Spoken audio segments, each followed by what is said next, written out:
Hello, gamers, and welcome to episode 384 of the Super Ultra Podcast Arcade. We are recording this on August 13th because we had some technical difficulties last week during recording. So you will be hearing our sports talk and what we've been watching and what we've been playing from last week. And then you will be hearing the Flashback segment beginning this week with our covers, as we do each month. Oh, yeah, and we still have some flashback from last week that we did. Yeah. So it'll just be, so we will have last week's flashback. Then when we get to the covers, that's when it's all this week's stuff. Yes, it will be seamless. Yeah, sort of. You probably hear a difference. Well, all right, so let's get this started. All right.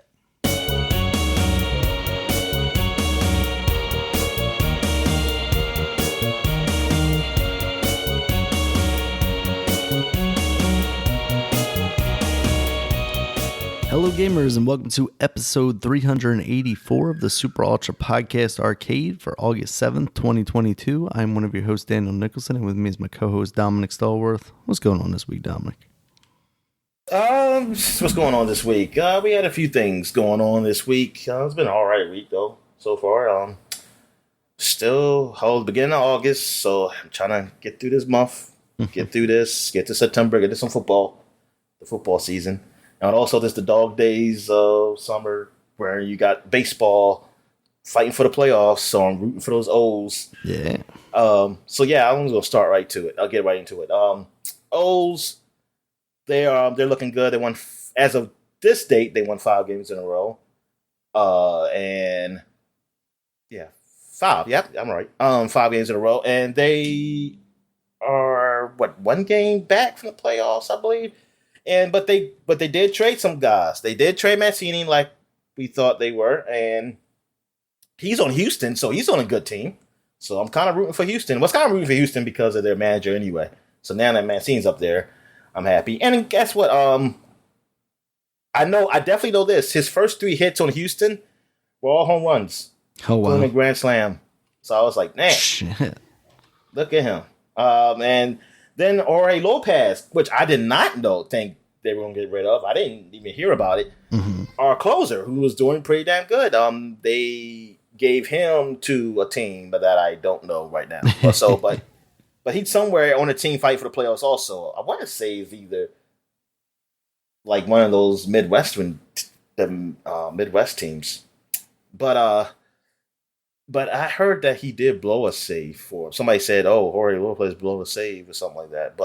But still, he was doing all right for us. He was our only All-Star.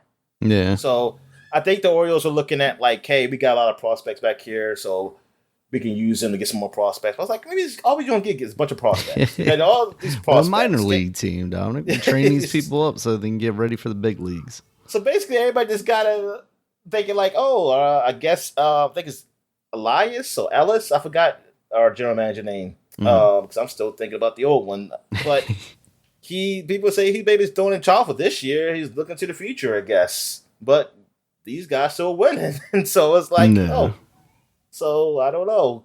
But anyway, it's like, I guess we didn't throw in the towel. Well, at least the guys didn't. These guys on the field didn't. So yeah, but this is getting to I look at the schedule. This is a tough schedule, being as though that we're playing mostly our division. And unfortunately, our division is the best division because everybody's got a winning record. So we only play the Yankees, I think, either 3 or 4 more times. I forget. So that's the only good thing. Even though the Yankees are kind of on the downhill, they're not the best team in the league no more. It's the Dodgers now. And Houston, last time I saw, they were like just a game behind them. So, yeah, Yankees they're not looking as dominant as they were. Like I said before, I wouldn't be surprised if they lose in the playoffs, especially to Houston. To Houston, I wouldn't be surprised because Houston's damn good. The Dodgers, we all thought they were a great team. I mean, they're fucking loaded. They're number 1 in the league with the best record. So that was expected. Soto from the Nationals. I know I kind of left the Orioles thing. Well, I'll go back to Orioles real quick. The Orioles, yes. They're playing most of the division, and it's going to be tough. But also, it's a good and bad thing because good thing is, well, the bad thing is like you're playing a lot of these tougher teams. But the good thing is that you're playing teams in your division, which that's the ones you want to beat. Right. So hey, so take that. You have to prove yourself that you're one of the top teams. So, but like for the Washington Nationals, they traded Soto. Juan Soto, who's basically their best player. So they got really almost rid of everybody from that was worth a damn on that damn World Series team. He is on the Padres, so where he's with Machado, Manny Machado. So now they are, and they also got Bell from, what was Bell? Was he on Pittsburgh? I forgot what Bell was. Actually, was Bell with Washington too? Because I would think I was watching a Washington game. It's like, oh, I didn't know they picked him up, and that's not I don't think his name's Robert Bell then. It does not look like him. Maybe I can put a baseball player and maybe it'll help me out here. Nope. That's a white dude. So this is not... let me put Bell baseball. Josh Bell. I'm sorry. Josh Bell. And I think he's on the Padres now. Yeah. So he was with Washington. Okay. So they traded him. Josh Bell was a pretty damn good player some years ago. I think he's okay now, but he still could be a threat. But yeah, so Washington, they're the worst team in the league this year. So yeah, I know it's like they won a World Series. Their owners are leaving after this year. They like just said, start from the beginning again. Like, god damn. So yeah, so baseball is really getting the thick of things for this playoff race. All right, so let's get to some basketball news. That's some sad news. We got the great Bill Russell has passed away. As you know, Bill Russell, if you don't know, he was a Boston Celtic.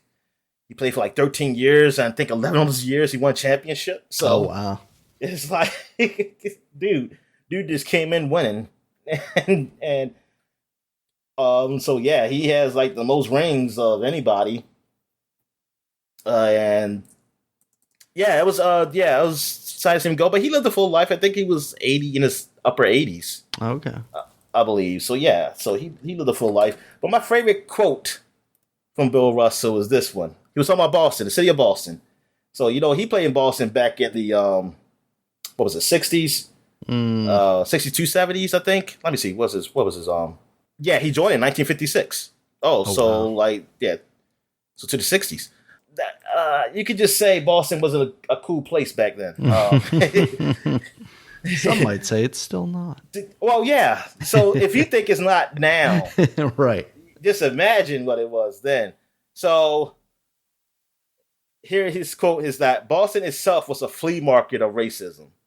It had all varieties, old and new. The city had corrupt city hall, corny racists, brick throwing, send them back to Africa racists, and goodness. In the university areas, phony radical chick racists. And then he says, but other than that, I like the city. I'm like, yo, when I heard that quote, I forgot when I heard that quote. It was some years ago. And I was like, wow. It was a great place. Beautiful architecture. Terrible places. I was like, damn. And like, yeah, he was the star of the team. Like, this man brought in championships, and they were like racist as shit to him still. I mean, crazy. Maybe they probably weren't the basketball fans. I don't know. But it's just like, or it's like, I don't know. It's just so bad. That's so bad that your best player had to experience that in your own city. The guy who's won the most championships in the NBA. And it's his own city that treated him like shit. I mean, he had his good moments. I mean, he did, but just for him to say that just tells you, like, damn. Yeah. He had to go through some stuff, man. Oh man, but yeah.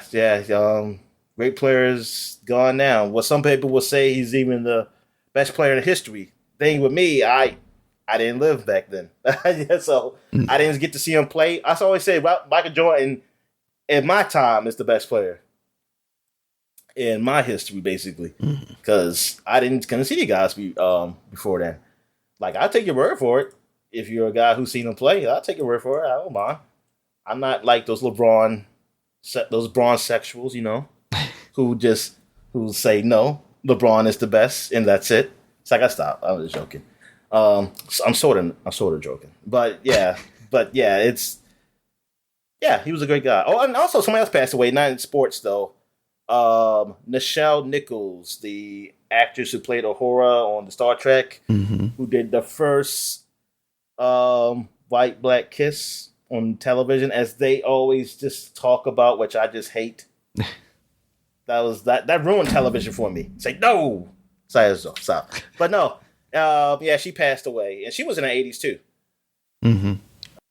Yes, I know. Spock passed away. Chekhov did Chekhov pass away?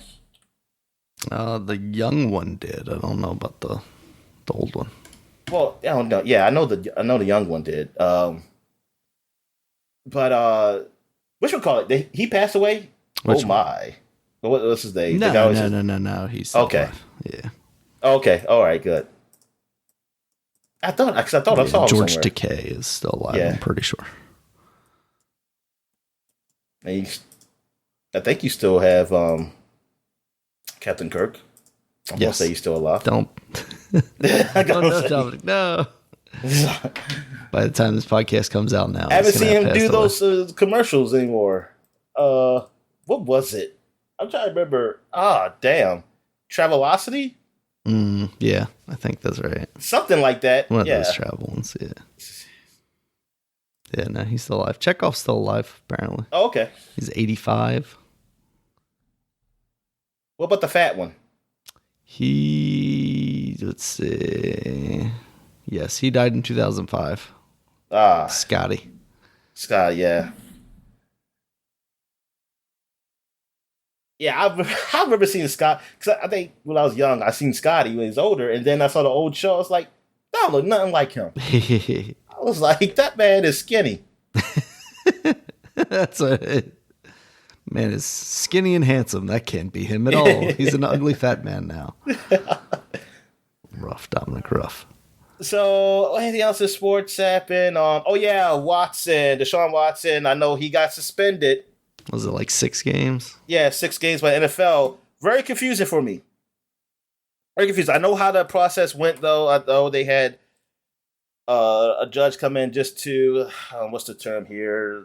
Cake? I don't know. I'm just saying terms right here. But but she basically not really give a ruling, just to get what she thinks should happen, because I think they can rule or something. Or they let her rule. I don't have no idea. But yeah, she said there should be 6 games. Okay.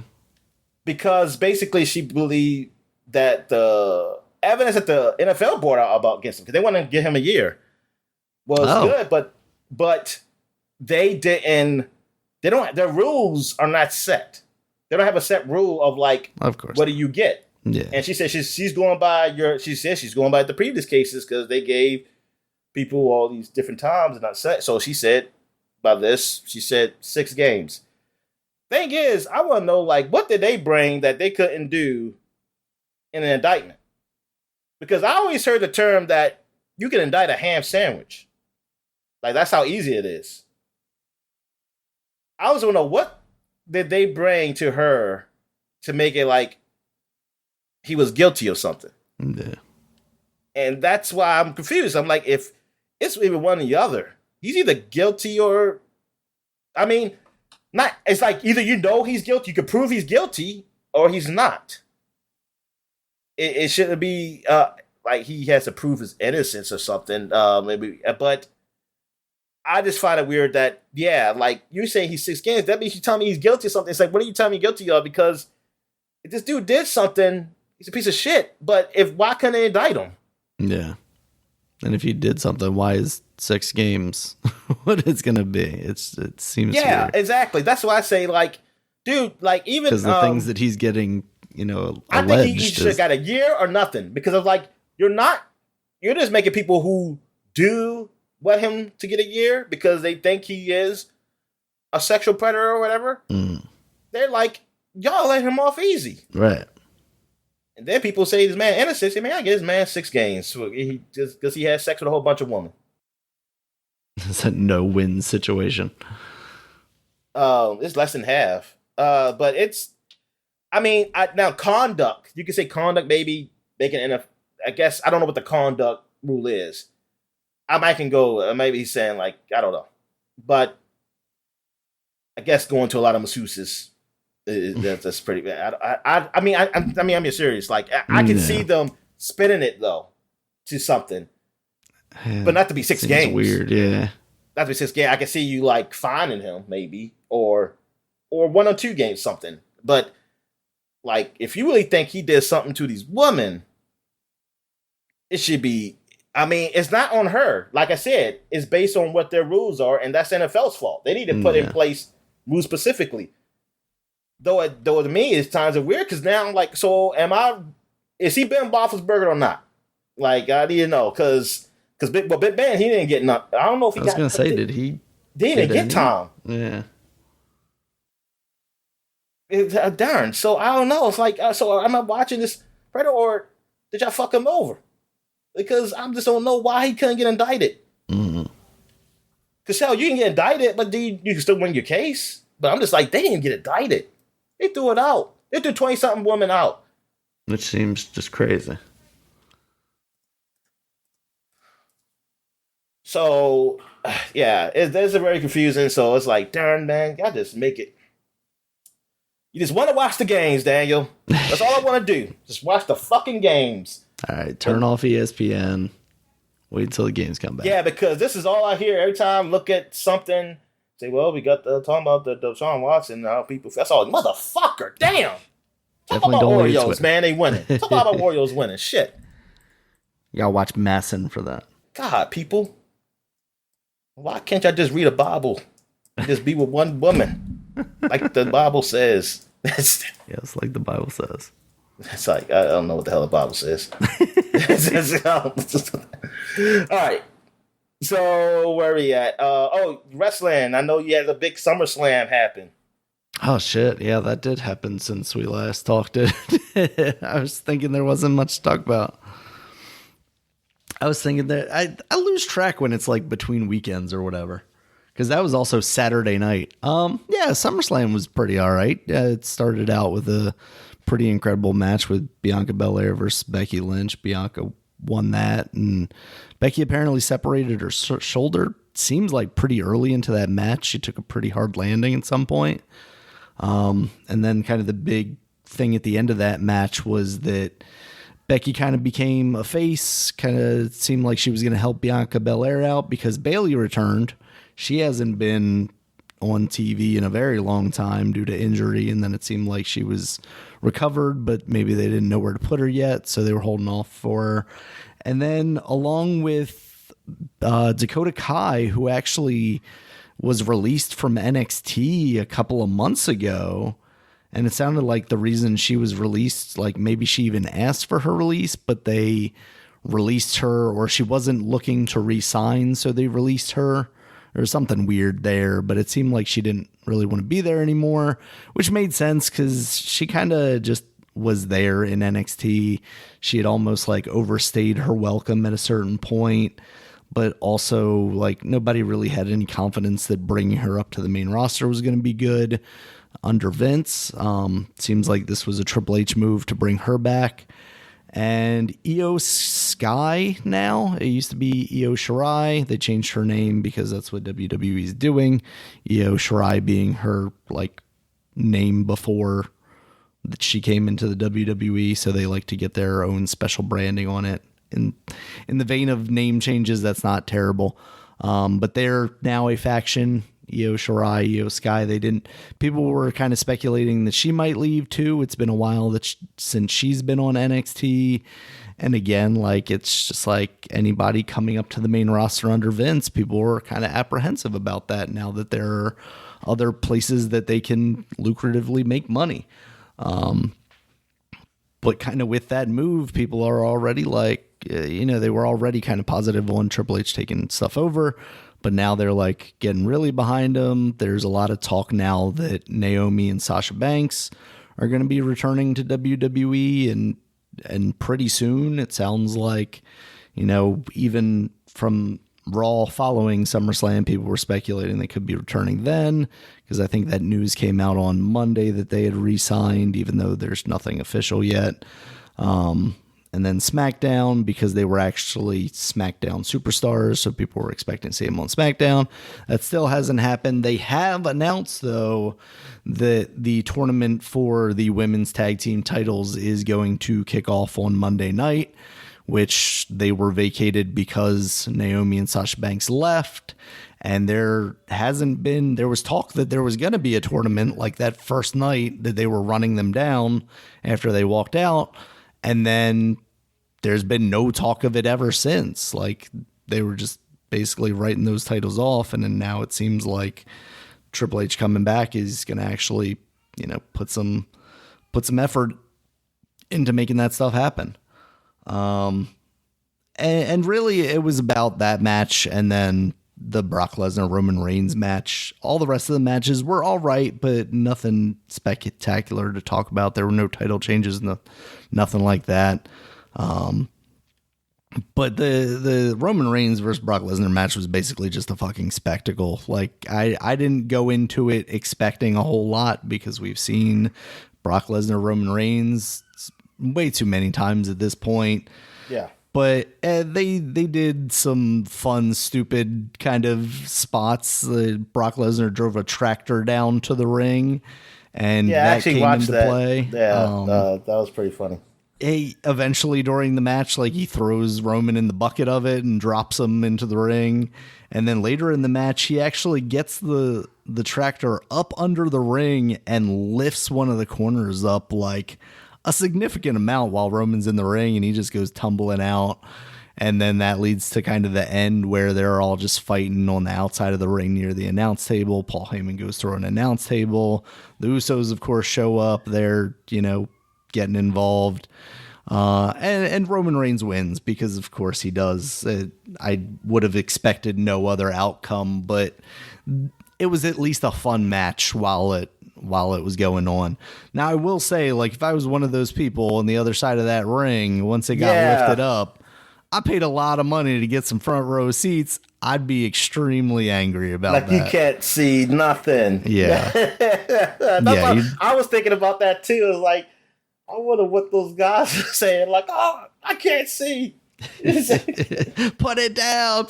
Like, I could see, like, all right, put the thing up and then put it down because I need to see. But the image of them just fighting with it in the background, just up in the air, was incredible. And then after the show ended and it went off air, I think Brock put his cowboy hat on a ticket about obstructed views or whatever. Obstructed view or something. I would say I hope they warned them, but there's no way they warned them about that, because that would have been all over Twitter that something was going to happen. Oh, yeah. Now, there was a lot of speculation on Twitter ahead of time, because they usually now have like an LED board on the camera side of the ring, and they didn't have that in this one.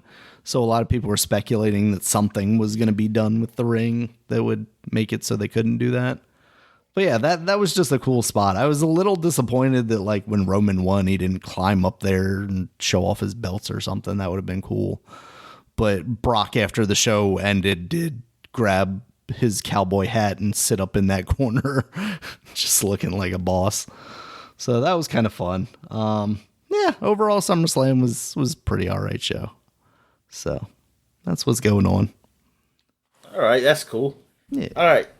So now what we got here, we got what we've been watching. Yeah. So you can start. You can go ahead. All right. So I watched some more of Barry. I think I'm pretty deep into season 2 now, I think. Okay. It's kind of funny because we were talking about, what was it, The Boys last week, and like how people were just keep getting away with shit, right? And like Barry is like the epitome of that. Like, there's something where he's like on the verge of getting caught, or basically like everybody knows, it's out there, and just something so crazy happens that it just is able to continue his anonymity, I guess, and allow him to keep going on as he's doing. And it's it's a great show so far. I'm really enjoying it a lot. It's funny where it needs to be, but also has its serious moments, and I think they do a good job of balancing season that 3. stuff. Season 3 gets funny. Oh yeah. Oh man. Yeah, 'cause I just remember something, but I almost spoil it, man. But it's yeah, that show is funny, man. I just hope it don't take too fucking long because I just forget what the hell happened. Mm-hmm. Yeah. And then Lightyear came out on Disney Plus now. Boo, so Tim Allen is boo. No Tim Allen, Dominic. Keep him out of the movie. Nah, Chris Evans does a fine job of doing like stoic voice that like it's not Tim Allen, but it's also not like trying to be Tim Allen, but also it's not distractingly different. Because they do, they very much do the thing of, hey, remember those iconic lines from Toy Story? Well, they're going to be put into this movie. And I was going to say shoehorned, but they're not. They're I'm not going to say subtle because they're pretty obvious, but they use them well in the context of whatever's happening at the time. And I think it's fine. I thought overall the movie was enjoyable. It was again one of those ones that's like, this was unnecessary, but we've been saying that since like Toy Story 3 in relation to this property, and varying degrees of that is definitely true or that's not. It's funny because I actually watched Toy Story 4 the other week and didn't mention it on here because honestly it was like it went in one ear and out the other. Like it was pretty forgettable. It wasn't awful, but it just didn't hit me in any sort of special way. You talking about Toy Story 4? Yeah. Okay. Yeah, and this one, I mean, it's not going to stick with me necessarily, but I think overall the quality of it was very good, and it was an enjoyable movie overall. I think it's not like low tier Pixar movie, but it's it's Toy Story 4. The ending just stuck with me. Oh, okay. That's what stuck with me. Toy Story 4. Nothing else though. Like everything else was good. It was good, but it was just sad because it was sad. It was sad. It's like, oh, this is over. Even though I thought it was fucking over at Toy Story 3, and they had a good ending. Right. So, but I guess they want to be like, no, we gotta see Woody and Buzz separate. And it's like, oh, y'all fucking assholes. You can just let our imaginations wander. You had to be like, nope, they're separated because we gotta bring Bo Peep back. Yeah, I actually didn't care about her no more. Yeah, I got over her. I got over it, and you bring her back. I think that's the thing is like they bring her back as kind of one of the focal points of that movie, reestablishing kind of the relationship between her and Woody. And it's like, oh yeah, I guess she hasn't been in a movie for a while, has she? But it didn't really like, oh man, Bo Peep, finally we get to find out what happened to her. So yeah, I think overall Lightyear, I'd recommend it. It's worth a watch, I would say. So what have you been watching, Dominic? All right, so I watched the new movie Prey. Yes, that's the Predator thing, right? Yes. Okay. So I never heard this movie before yesterday. I just heard it was happening the other day, like a week ago, maybe. I was like, oh, they're doing a new Predator thing? Well, no, I didn't even know it was Predator. I saw the preview say Prey. Okay. I didn't know what it was. Uh-huh. And then until I saw, I was never going to watch this movie until someone on Twitter said, Prey it's a pretty good movie. I definitely like it when it was killing all those white people or it's like colonizers. So I was like, oh, let me go watch this. I still didn't know what it was. That's amazing. I was thinking, oh, this looked like this. I said, guess this woman kills a bunch of white people. So okay, let's go watch it because that's the woman's on the front. What they call her, Comanche. Okay. I think she's Comanche. She yeah. But then when I was like Prey, I said, oh, let me look up and say who else is in this movie. It's just a Predator. I was like, holy shit, it's a Predator movie. So I'm here. It's a Predator movie. What the hell? So you didn't get to the point in the movie where all of a sudden it just shows up and you're like, oh, shit. I actually read it before. It's actually pretty good. It's a pretty good movie. I enjoyed it. You could definitely see the budget though, like in some of the computer animated parts. Because this is a Hulu exclusive thing, right? Yeah. Okay. I don't know if it came in theaters too though. Gotcha. I'm not sure. I know it came. I saw it on Hulu. But yeah, it takes place. It's like a prequel. This is a prequel to Predator, like because it takes place back in 17 something before America was America. Oh, okay. And thing is, they're speaking English. So I was kind of joking, like, it's funny how these people speak English and they don't even know Englishmen. Or they ain't really been talking to them. Do you want subs, not dubs, Dominic? Is that what you're telling me? That's what I was saying. See, I was thinking, like, but this is how I want it. Yeah. Like, you can go to the beginning and say, we are translating this so you can understand it. Yeah, I said, I'm okay with that. That ain't going to take me out of the movie. I was like, yep, thank you. They are, like, and she's the main character. She wants to be a hunter, not a gatherer, Daniel. She's already doing the feminist stuff all early. You know, and they're like, no to that. Women can't be hunters and stuff like that. But and then as it turns out, the Predator was a lady the entire time. Yeah. You know what? I wish they would have did that. But anyway, so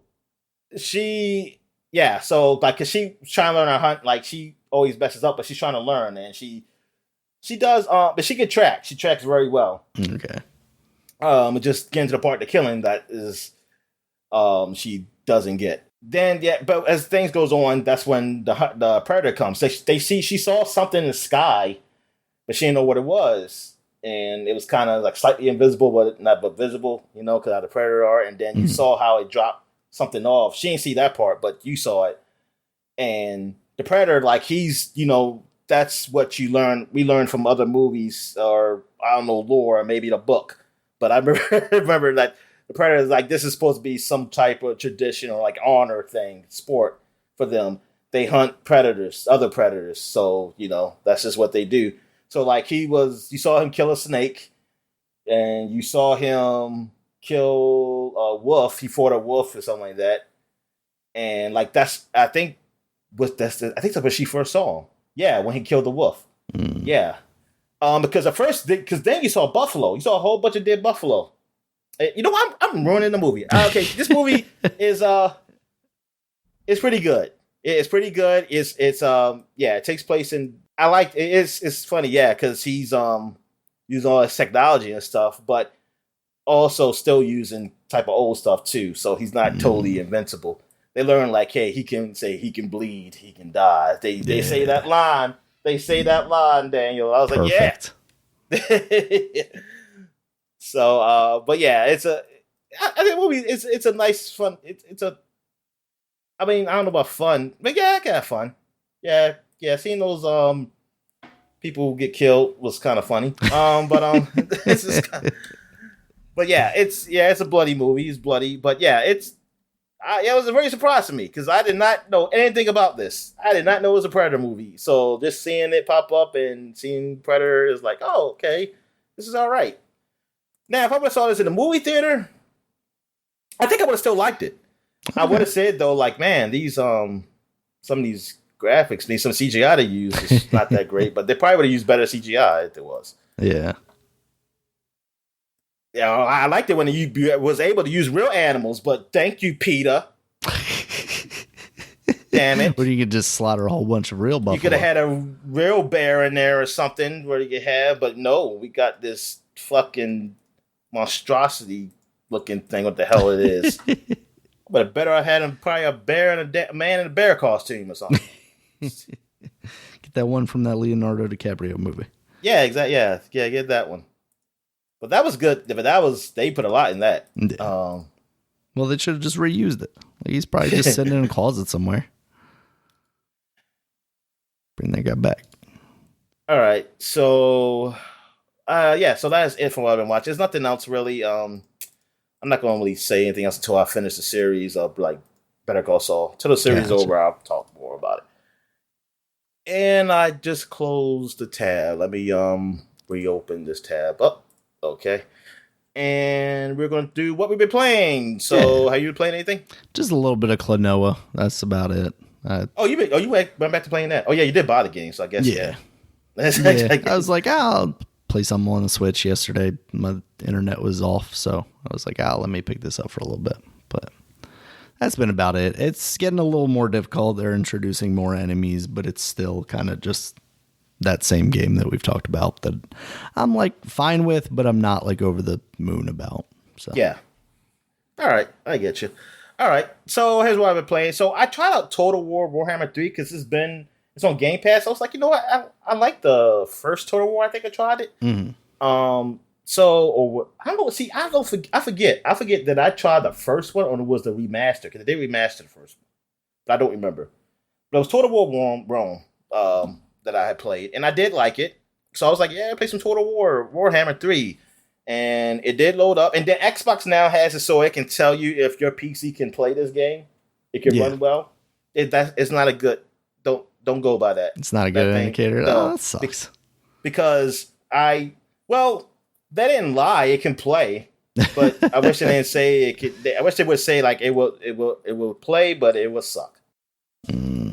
So I played it. Now I don't know. Maybe if I put on my SSD, but I don't think I had no space. I gotta look how big this game is. But yeah, because I only had enough space to put like one game, and then it's only 104 gigs. So I tried it, and like of course everything's on low. So I was like, okay, it's not gonna look as great. But those load times just to get to the freaking war, God, it took just forever. It was a good 5 minutes. I was like, okay, I can't play this game. I say, damn it. Why can't you be? That's a lot. Why can't you be on streaming? Why can't you be streaming this game? So I was like, man, it sucks. So, but I just played a little bit, and yeah, it was fun what I played. But yeah, just the load times is really what killed it. Like I probably would have kept playing it, even with the sucky graphics, just because I like the gameplay. But it was all right. But I read on forums how they don't optimize it that great either. A lot of people were saying that too. Same as me, as I say, load times were long on even older ones. But then some people said, hey, you use the SSD or something like that, and it's a whole lot better. So okay. But anyway, so I played a tad bit of that. Also played some Guardians of the Galaxy because I wanted to say, hey, I'm gonna get back in this game. But my stream, I'm downstairs now, so I'm a little farther away from my my router, and it's my modem anyway. It's not, the stream is not that great. Ooh. So it's okay for like if I want to play baseball or something, I'm still okay with it a bit. But if I'm gonna play like a regular game, it gets a little too much in the way of it. Because even baseball, it messes up. It doesn't mess us up as much as I would think it would because timing will need to be good. Right. But it like I still play. Yeah, it's not like it's lag. It's not lag. Well, Guardians was lagging, and it seemed like in baseball it was more lag. It was just that the graphics, there's a lot of pixelation. Correct. That's what it really was. And so it looked ugly. And it did in Guardians too. And I was like, I don't want to play it. I don't want to play it like this. I did try to play it on PC.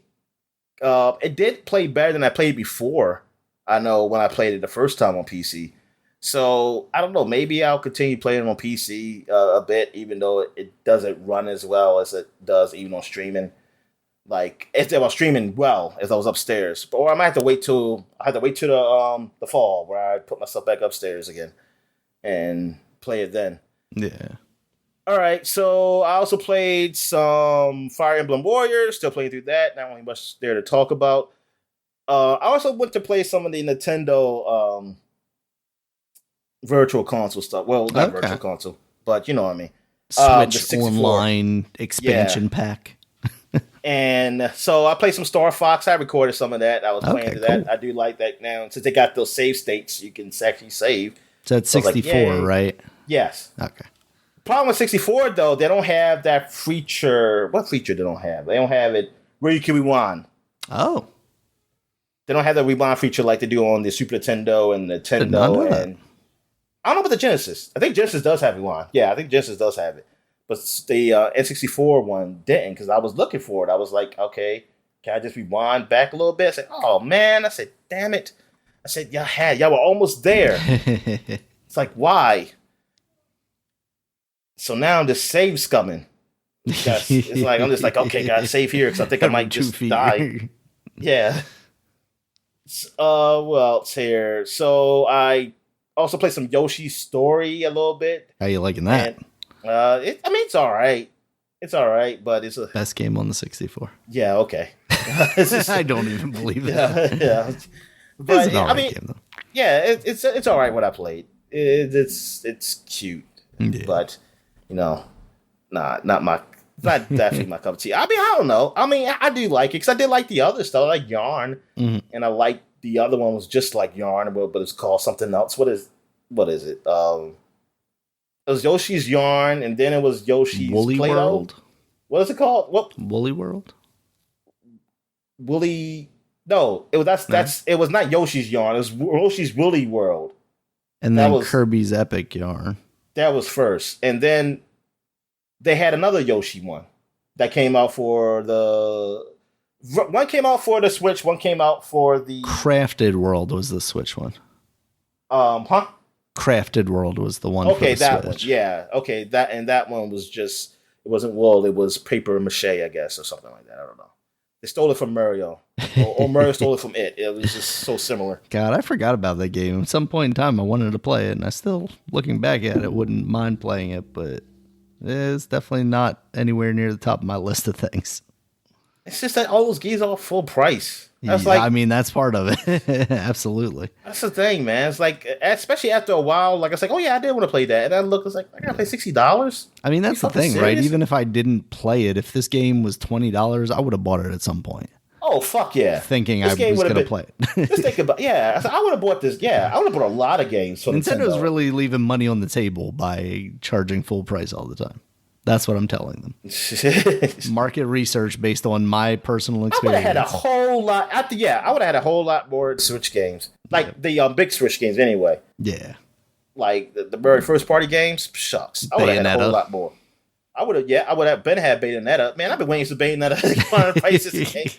God damn, for years. And then you have I would have had the Mansion. I don't know if I liked it or not, but I would have had it. Luigi's Mansion. It's crazy.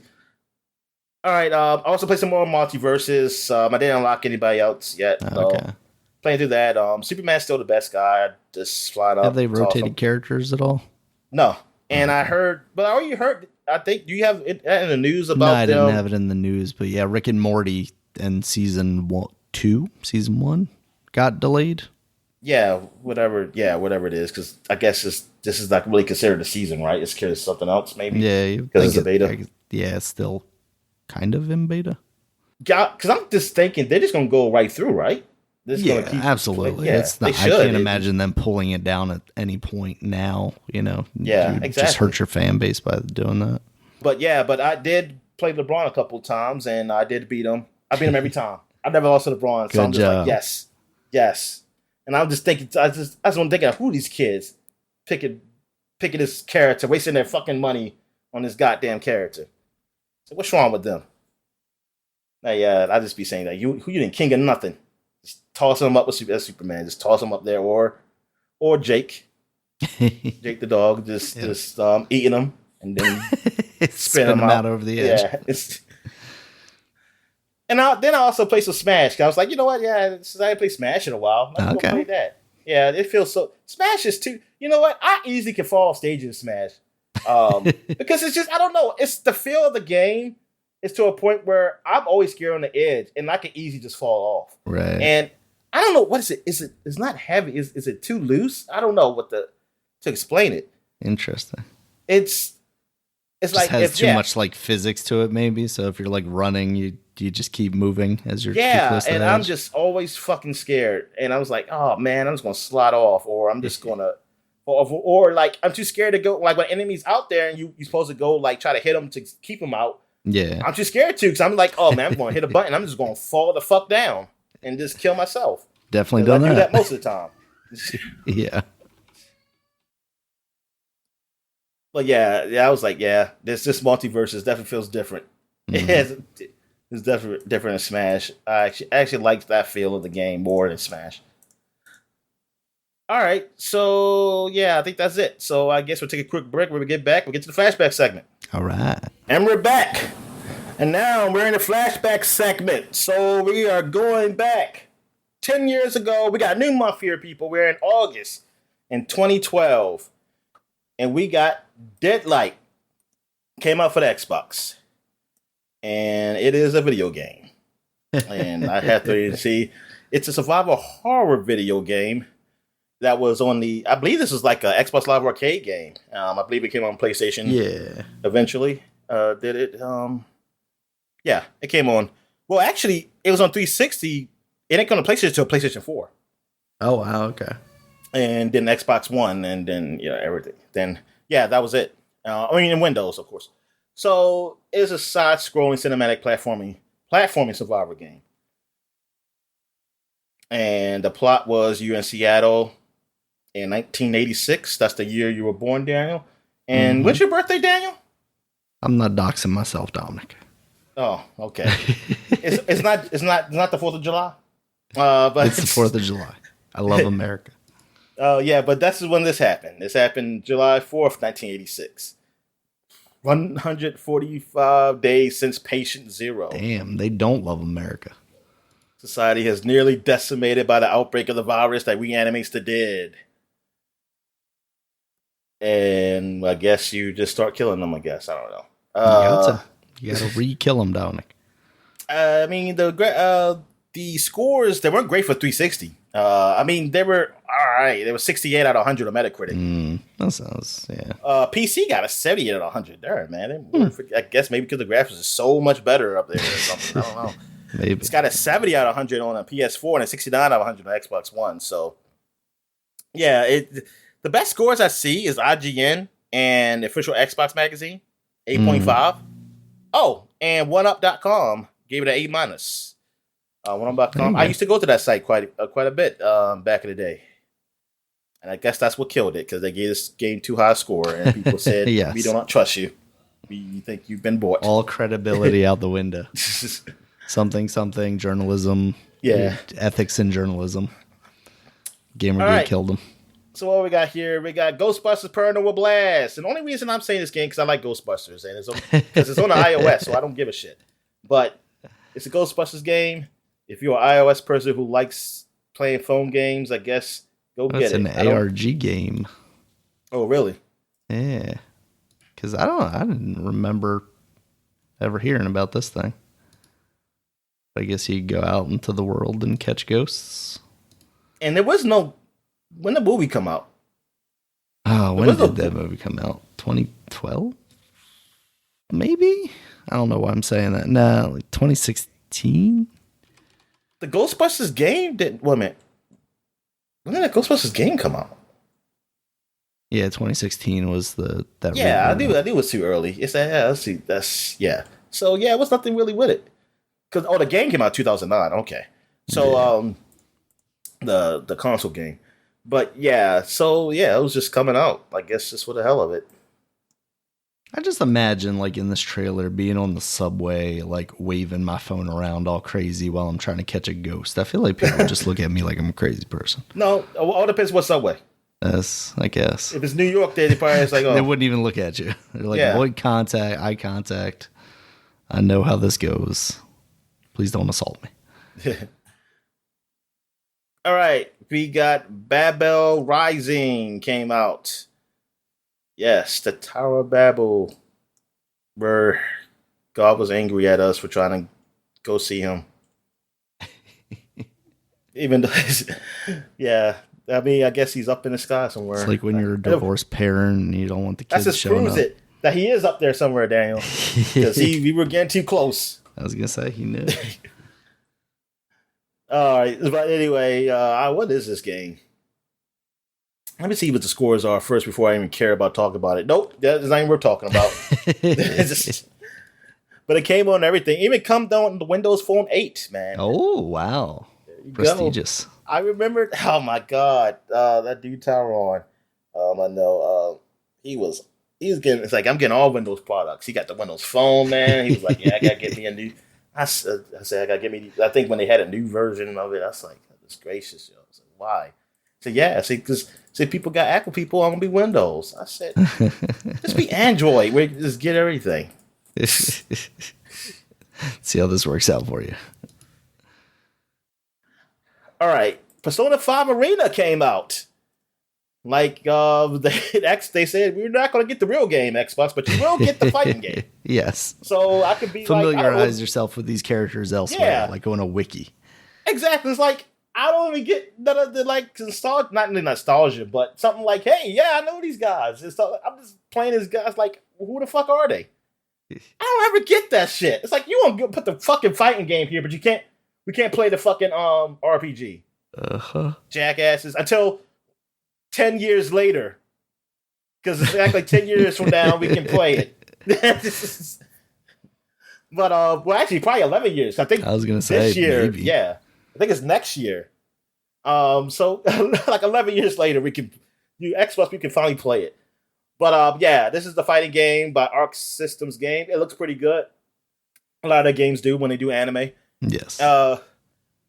And it got, I think people liked it, yeah, because it got good scores. 86 out of 100 on PS3. Now, why does Xbox got 83, Daniel? Why they got 3 points lower? Because they're not home of anime, Dominic. Because of GameSpot, that's why. Look, they actually gave it a 1 point less. I wonder why. Load Was it like two longer. Different reviewers? Maybe. Yes. They actually did a real review. Said they got somebody who didn't know what the hell Persona was, and they played it. It's like, they were like, "You're an Xbox player. You've never heard of this property before, ever, right? What do you think of this game? Bad. It's bad." Well, no, you say it's bad. You say it's all right. Just that I don't see the infatuation with these characters. Not as good as whatever the PlayStation guy said. Yeah. All right. So what else we got here? Because I left the tab again. All right, so all right, Sound Shapes. Yeah, you can talk about this game. Yeah, Sound Shapes was really cool. It was like simplistic art, but it I forget who the artists were that were in it, but there was some music created. Da Vinci's. Yeah. But there was like some music. I don't think it was created specifically for the game. But it was utilized in there, and basically the way you would interact with the environment, it was like a platformer almost. Well, I guess mostly it was a platformer. You're moving your shape around the screen, and it would make sounds that would add to the music or take away if you didn't do a good job. Oh yeah, it had Dead Mouse in there and Beck. Those are the two names that I recognize. Dead Mouse. I want to listen to some Dead Mouse. I don't know if I heard it before. Mm. I couldn't tell you a single song that Dead Mouse has made, but I think if you played me a Dead Mouse song, I could probably go, yeah, that's Dead Mouse. But if you played me a not Dead Mouse song, I might also think that's Dead Mouse. So I don't know. Because I always get them confused with the Skrillex. Other. Nope. The guys I actually heard. They actually, Daft Punk. Yeah, because they wear the helmet. Because he wears a mask. I don't know his face. Yeah. So that's why I mean, not that I don't get the songs confused. I don't but no, I get just the look. It's like, oh yeah, that's okay. That's about Mickey Mouse, crazy looking thing. How is he getting away with this? Yeah. And the only time I really see him was video games. Like somebody posted, like, hey, Dead Mouse or something. And that's the only reason I ever saw. Yeah. All right. So that is it for 2012. So now we're going back 20 years, 2002. Here's the games we got. We got NCAA College Football 2K3, the 2K version of the college football. Came on a PlayStation 2 in the United States. And that other place above us that I don't care about. And who was on the front of this one? Nebraska guy, who I don't know who that is. And yeah, because right now I'm just seeing a whole bunch of Jason Williams because I didn't put in NCAA football. Because I think did I have the Jason Williams one? No, I might have. I don't know. That looks very familiar. Who's the cover star here? Nebraska Cornhuskers quarterback Eric Crouch. Oh, Eric Crouch. I sort of remember him. I don't know. I don't know if he did anything in the NFL. If he even did go, honestly, he sounds like a bench player. All right. Well, that's better than a lot of people. Yeah. All right. Klonoa 2 Dream Champ Tournament came out for the Game Boy Advance in Japan. So that was the first release of it on the Game Boy Advance. So you were just all jelly. I mean, I don't know why you were jelly. You had a Game Boy Advance. I was gonna say, well, Game Boy Advance. I definitely played a Klonoa game on the Game Boy Advance, and I think maybe that's where some of my positive feelings about Klonoa came from. Is this a totally different game? I'm actually watching some of the Empire of Dreams because that's the game that I'm playing now, I think. And it definitely looks different. I mean, it's 2D graphics instead of the 3D stuff, which I think even on the PlayStation it was. I don't know, maybe it just felt a little like tighter or something in that way. I don't know. I'll have to compare them and see. But I don't know if I ever played 2. Wait a minute. Oh, yeah. Gunmetal came out for the Xbox. All right. I don't this is remember definitely this a different cover. Yeah, this cover is totally different than the one that was on the Moby Dick site. Gunmetal from mech to jet and back. That's a story. Here's a story. The game is based around a war, sometime in the future, of course, on a planet called Helios. I heard that planet before, and some other. That's generic sci-fi planet name. Where humans have settled. Enemy spacecraft have followed them from Earth and are attempting to exterminate the colony. Project Gunmetal is a massive operation which oversaw the creation of a supremely powerful war machine, other known as Master Chief, in its strawberry form and walking humanoid mech. Oh, this is Master Chief that actually is just a mech, though, which I thought he was. It got like 63 out of 100 on Metacritic. Game Informer gave it a 6 out of 10. Maybe that's why I didn't really pay attention. All right, what else we have here? Oh, here's some news. We got Rockstar Games Toronto. Was formed 20 years ago when Take-Two Interactive acquired Barking Dog Studios in Vancouver.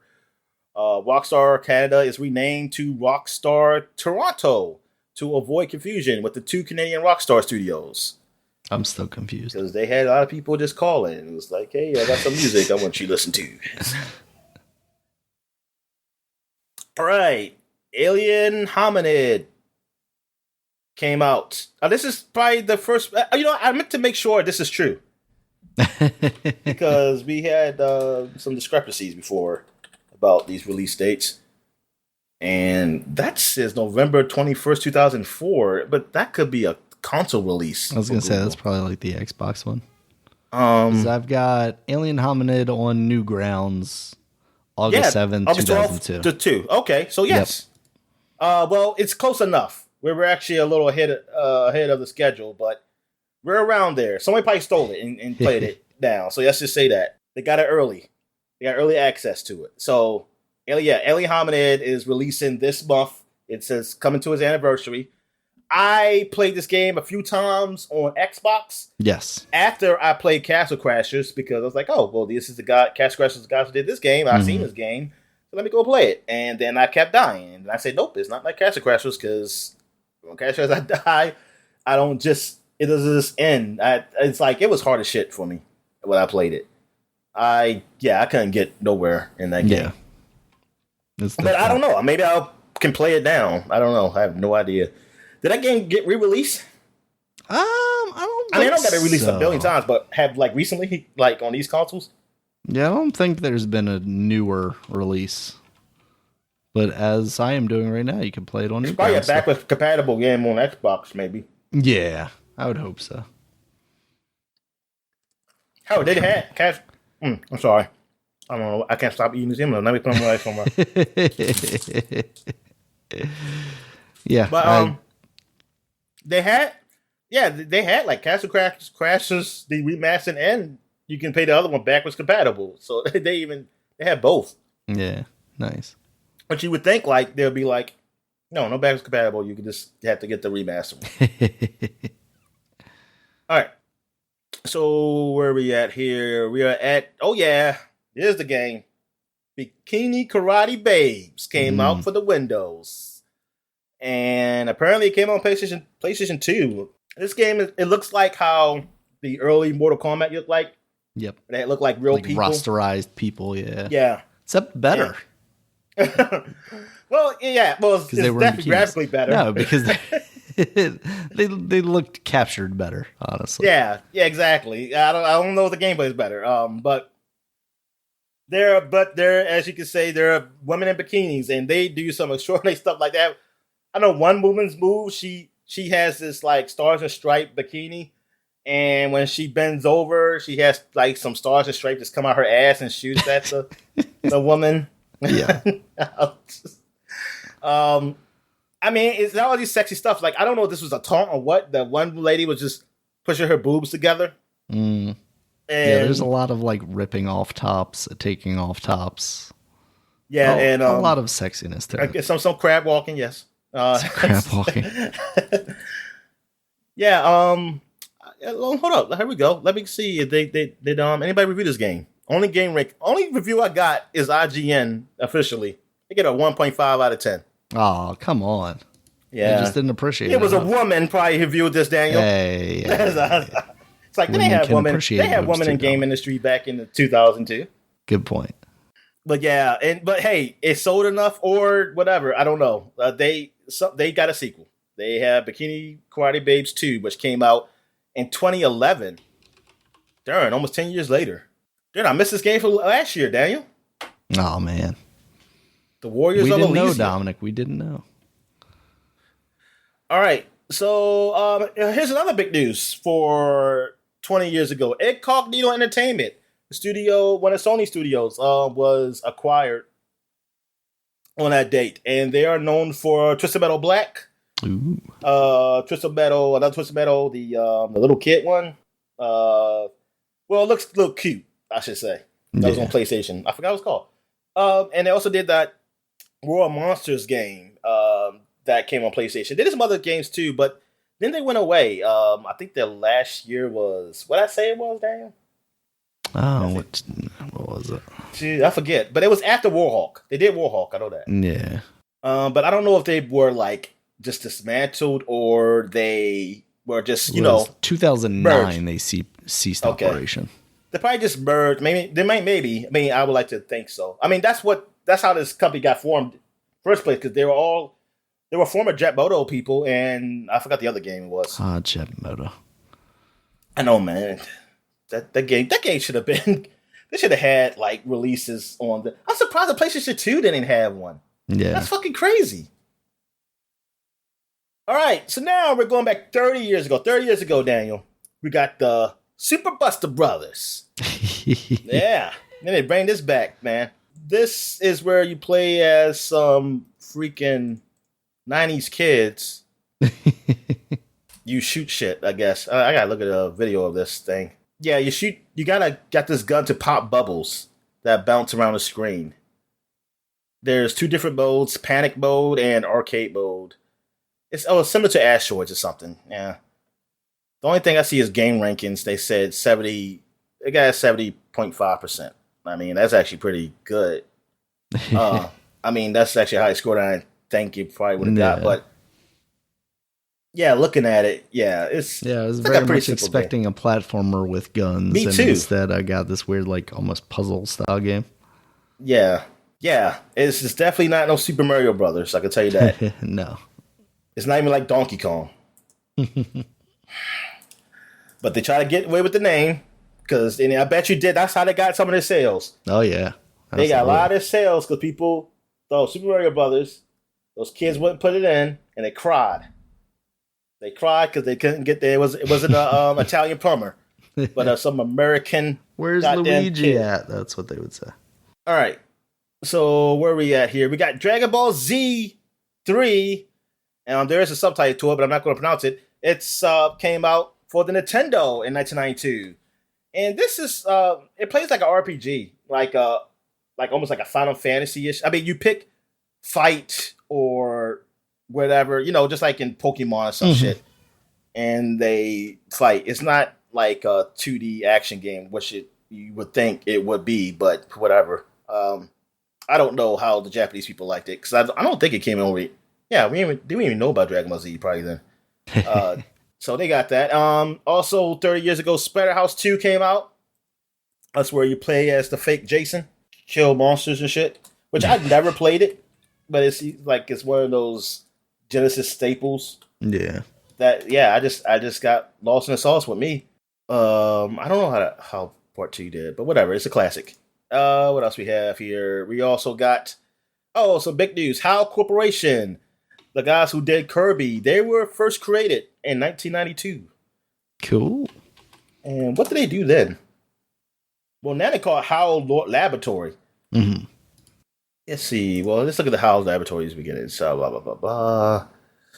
Let's see. Their early games. Well, they did some games in the 80s. I'm trying to see what game they probably did first in 1992. Daydreamin' Davy. Oh, that's my favorite game. Did you see this? No, I've never seen that game before. Look, it almost looks like almost a Simpsons, like a messed up Simpsons character or something. Like he's yellow. How weird. Yeah, it wasn't like good reviews. Oh, they did Kirby Adventure. Okay, Kirby Adventure. It's got the Nintendo seal of quality, Dominic. It's got to be that. 1993. So yeah, so I guess after they were acquired, that's when they did Kirby, and he became a huge hit. All right, so that is it for as far as the games of Flashback Segment. All right, so now we're going to be doing the covers for this week. This month for the Flashback Segment. So it's a new month. So we always do, covers of magazines from 10 years ago, 20 years ago, or sometimes 30 years ago. So we're going to start with Game Informer, which had 6 covers in 2012, starting with Resident Evil 6, which, this is before we knew it was not a good game. But, I would say that it was interesting because for what I played, I did like it when it was you with the partner and you're playing through the game together. And then you get to this point in the story where 2 other players are playing as other characters. And if there's people waiting, I guess, in the lobby or something, I don't know how it worked, but then y'all end up playing together. Y'all be at different points of the stage fighting this big boss. And I thought that was pretty cool. I was like, oh, that's neat. I mean, it was just so weird how the gameplay was. I think like each, it was like 3 different stories and 2 characters each. And it felt like the Chris Redfield one was more action than the Leon one to me. And there was the one with the woman from Zero. And it's like Claire, I think. I think she was with what she said? I think that's Claire, right? No, Claire's not the one from Redfield. Right. There's Zero. Wasn't Claire in Zero? Nah, it was the young star girl. How do I type in RE0 and I don't get Resident Evil? I get some anime stuff, Dominic. How dare them? What is that? What's RE0? I don't know. Some anime. RE0 starting life in another world. Oh, okay. But yeah, she was with the guy from prison. Yeah, I think he was. I don't know if he was in. He may in that one. I don't know if it was her partner in that one. I don't think so. I think Rebecca Chambers. That's what it was. Okay. But yeah, it was like the concept was like, oh, it's nice, but it just, I guess the execution just wasn't there. Yeah. Always still wanted to go back because it was just so silly that it was fun just to go play through it. Yeah, and they were coming off 2 really solid ones, so we expected it to, be all right. I know people were kind of down on 5, but I'm about to say there were people who were down on 5, even though I liked it. Yeah, the people were down because the survival, it was getting away from the survival horror, and I guess it really just went total action in the 6th one. So people were just angry. But now they're back to the horror. But they're back to more horror than even the original ones now. But I don't know how good the story is in these. To be honest with you, the stories weren't that great in the last ones either. But I haven't played through. Well, I haven't played through any of them. But I watched 7.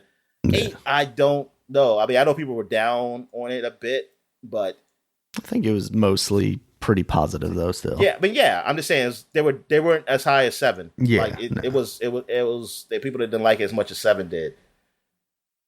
But yeah, it's like Resident Evil did. Like they found it funny. They got back to being like the top dog around the survival horror. Well, mainly because I don't know anybody else doing anything. Mm-hmm. I mean, now Dead Space guys are coming back and doing things, and so yeah. And since we got no what's the game called for Konami? That didn't come out. The one that Hideo Kojima was doing. What do you mean, Metal Gear Solid? The horror game. Oh, PT. I'm sorry. Yeah, the Silent Hills. Yeah, Silent Hill. Yeah. God damn, Dan, you help me out here. Shit. Sorry, my brain's all over the place. All right. So where are we at here? The other cover they had, it was Injustice, which was the Gods Among Us. This was the fighting game, which I really liked. I never liked the designs though. I did not like Batman's helmet. Mm-hmm. I always hated it, and they never. And even when they had like, you'll see both of them. The other helmet was horrible too, from the other world. So I was like, God damn, why did you Batman's helmet this way, and why they thought it was a good design? but anyway, other than that though, I like that game. That was really good. I mean, all the freaking NetherRealm fighting games are great. They're my favorite ones. Then you have what is this? Dead Space. Oh, Dead Space 3, which people did not like, even though we liked it. Yeah, it was all right. Yeah, they like playing co-op to it. But yeah, this was like people say this is the downfall of Dead Space. So now we're going to see if it could come back, or well, the other one, which would be better? Yeah, the remake something or Callisto the new Protocol. game? Yeah. And then now they have Ascension, which is the God of War game, and I don't think this wasn't really high. I mean, it wasn't horrible, but nobody was really talking about this. And I played it. It was just too much the same. And it was just, I just felt like I'd done this before. It's just done differently. They definitely overstayed their welcome with that one a little bit. And this is where they added multiplayer too, which no one was asking for. No. So it was weird. Yeah. What was the other cover here? And a Blacklist. Yeah, Splinter Cell. Splinter Cell. Man, we haven't seen him in a while. No. Actually, have we seen him in the last generation? No. Except for in, Wildlands? Yeah, I forgot he was in that, yeah. And then they had that phone game for a while that I think there was like a Sam Fisher skin in or something, but yeah, that's been about it. But okay, so what was the one before Blacklist? Or was it after? Conviction? Yeah, was that Conviction was before Blacklist, right? I think so. I would say Blacklist is the last one. They didn't do an HD collection, did they? They did an HD collection for like the PS3. Oh, okay. But nothing after that, yeah. They didn't do like a remake or not, yeah. All these that would definitely be like remake material. Yeah, Blacklist was the last one. There was a VR game that we just talked about how that was canceled. Yeah, before that was Conviction, Double Agent, Chaos Theory, Pandora Tomorrow in the original. Yeah, goddamn, Dominic, it's been that long since we saw our man Sam Fisher. And this is the last one, right? Yep. This is the last cover they had. They had Castlevania Lords of Shadow. Yeah, the Mirrors of Fate one. That was the DS one that eventually came out on other things. I like that game. Yeah, I never played that one. Because that's where they took the Lords of Shadow, which was like the 3D God of War like one, which you liked the first one, right? Yeah. Thought that was pretty good. And then they moved it back into like the 2D Metroidvania space. It was all right. I think it was a little more linear, but still overall, I thought it was a good time. Yeah. Okay. So this was all like the E3. Yeah. Because it just came off E3, all the Hot 50, like top 50 E3 games they saw there. Back with E3, man, was still big. But But hey, it's coming back. It could be big again. Could be big again, Daniel. I mean, they got the right people to do it, I think. So with those Reed Pop guys, I think they'll do something. I don't know if they're gonna turn it back into the industry thing that it was, or turn it more like PAX. But you feel like if the guys who are doing PAX are doing it, like they've already got 2 PAXs. Because I think they're not doing South anymore. Maybe they have 3 PAXs or 4 if you count like Australia or whatever. So like they've got places where people can go. But they've got places where like fans can go. So if you're trying to convince the industry they need to come back and do like their big trade shows, you've really got to bring in those people that are there to see their products because they want to buy it, right? Like there's got to be a reason why you need people physically in that space instead of me just hitting play on a video that everybody's going to watch on YouTube and be content with, right? Like we as people who never went to E3 and not people who were like there for retail is just basically like enthusiasts. We're perfectly fine with just seeing the stuff, you know? So they need a reason to make people gather again. Industry professionals. Yeah, the pandemic's over, Daniel. All we do is worry about the monkeypox, though. Well, yeah. All right. So now we got Edge magazine 10 years ago, and we got Master Chief on the front here for Halo 4. So this is like the first big sequel that wasn't done by Bungie. Mm-hmm. And some people were a little scared, apprehensive. I know I was a little scared. I was like, oh no, can this be done? And to me, it was an all right game. And it looked great. It played great. And I mean, I really enjoyed it. Now there are some really big Halo fans who did not like it. Now I don't know if they didn't like it because of the gameplay, but I think the lore they didn't really care for, even though I always said the lore wasn't that great anyway. And it wasn't. I mean, the 4 story was not great, but playing the game itself, I really did like it. Like, I enjoyed playing it. Is 4 where they introduced, like, looking down the sights, or was that later? Or was that just specific guns still? That was 5. Oh, 5 okay. did that. Yeah, that's when they first said, they did the looking down the sights. 4... The only complaint, one of the complaints I have with 4 is that some of the guns from the what are they called? Runners or something. Those orange guys. Yeah, whatever. Yeah, they look like they're from Metroid or something. Yeah, exactly. They're some of their guns weren't That's that great. I didn't really care for. Mm-hmm. But other than that, it was like, hey, this is cool. I mean, it felt like a Halo game to me. Yeah. And graphically at the time, like I said, it was like the best looking Halo game. It's like one of the top looking games at the time on the Xbox. Yeah, definitely look good. All right, and what's the other guy here? The guy Peter Molyneux, the inside story of his new venture into psychology. More with lies. 22 cans. So what is he? Did he do anything with this? 22 Cans was the studio where he did the phone game where you had to like keep touching the thing until you got to the center, and then once you get to the center, whoever the last person was to touch the thing to reveal it got to like work on their next game, and then that whole thing went sideways, and that's kind of the last we heard from Peter Molyneux, it feels like. So is Milo just gone? Milo's dead, Dominic. He's dead. Fell into the water behind him and just he went away. God, I remember. I gotta look at a video of that. Them showing that off for the Kinect. You interacted with the little boy. God, Dominic, we've been talking about the Kinect. It's got to be like the 10 year anniversary of Milo or something. The Kinect. I think we already did a 10-year anniversary of Kinect. I felt like we already talked. Like that game, that demo was like afterwards, right? Yeah. Oh yeah. Actually, or maybe not. No, Project Milo was in 2009. That's the same year. So. Oh yeah. So was there still before the Kinect was like officially on? Yeah. The shop. Yeah, there.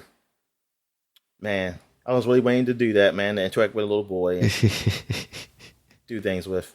It's like Seaman, but a little boy. All right. What we got here? Hike, Watch Dogs, Beyond, Resident Evil 6, Tomb Raider, Pikmin 3, Far Cry 3.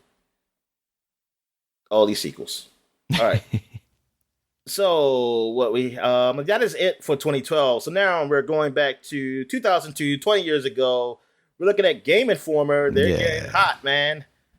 They got here sex, lies, and video games. This was a horny month for magazines, Dominic. Yes. I had this magazine. I remember getting this when I went to GameStop. I'm trying to think, what game did I buy at GameStop when I got this? I don't remember. Dave Mirra's BMX Triple X? No, it wasn't that game.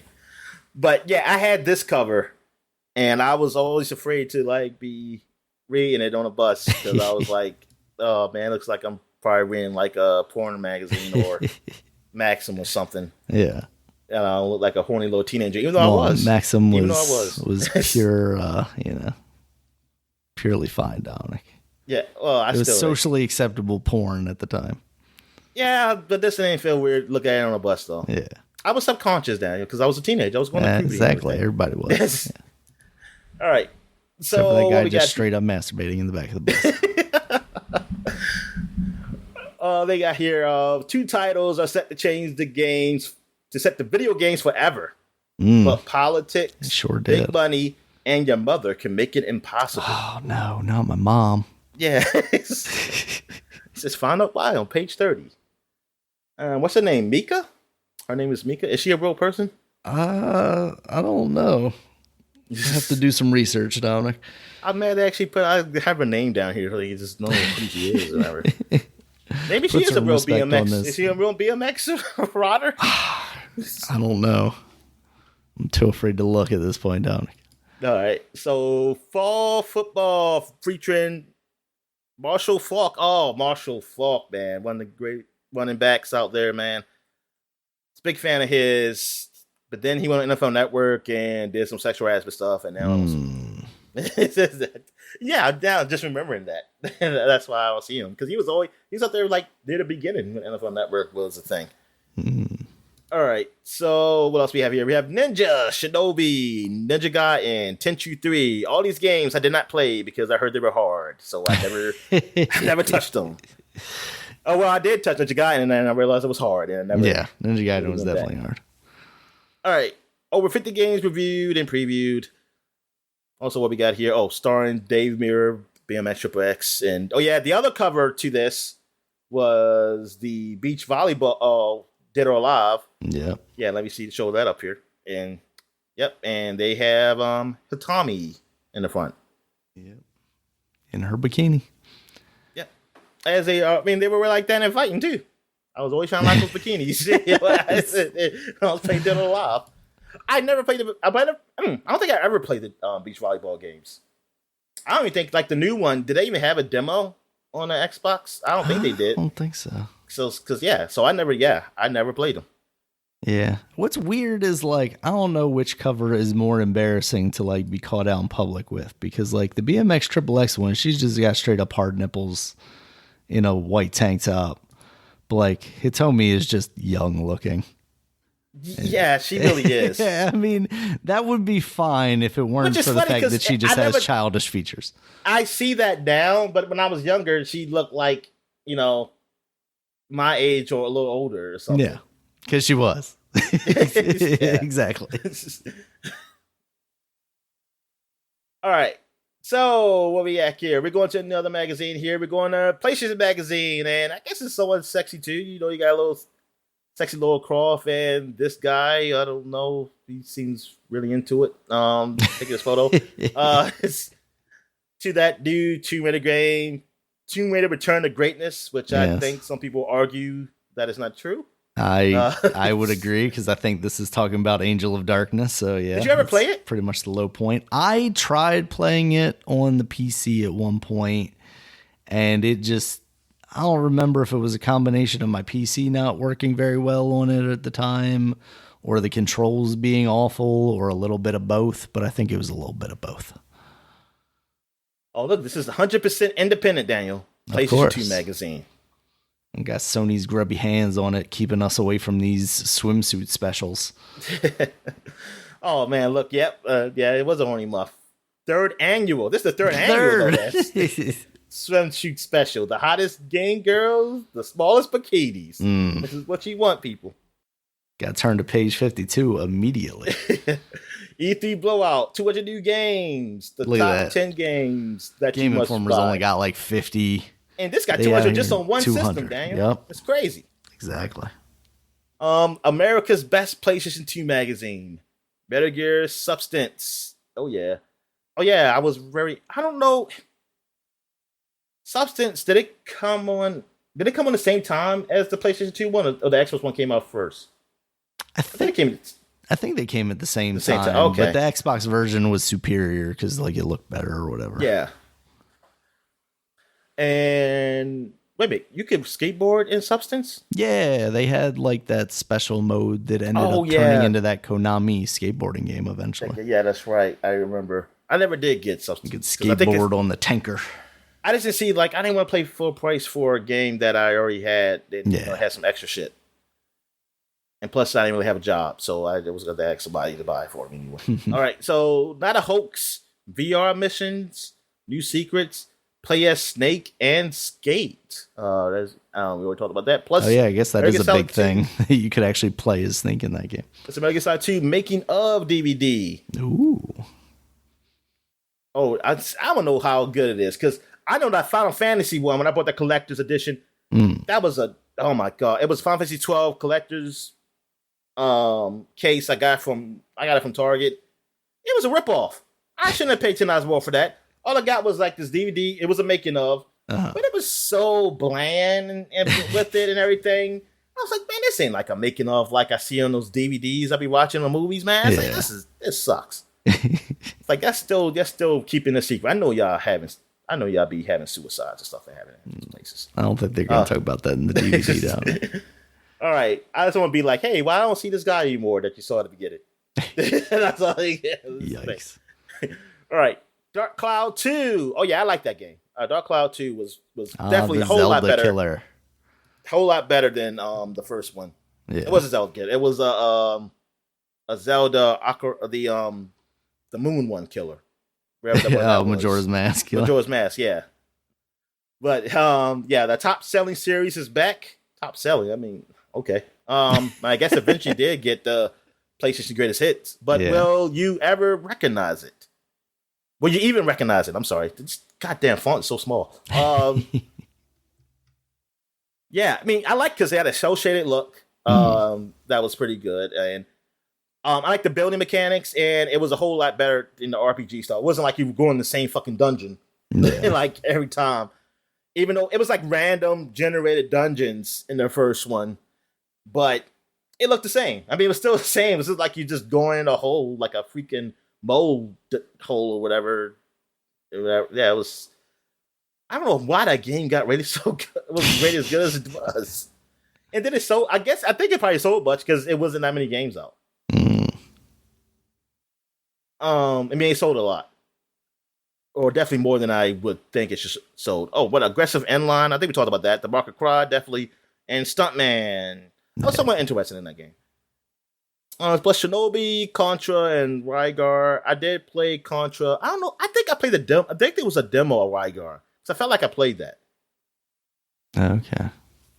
Rygar was another one that like always looked cool when I saw it. And I did eventually get it when I got a PlayStation, but didn't end up playing too much of it. You got it. You got it after there was a God of War. I did. I did. I was like, everything sucked after that. After I played God of War, I was like, man, all that shit sucks. All right, so now we're going to the official Xbox magazine, and look what they got on the front. They got Snake on the front because he finally makes his debut on the Xbox.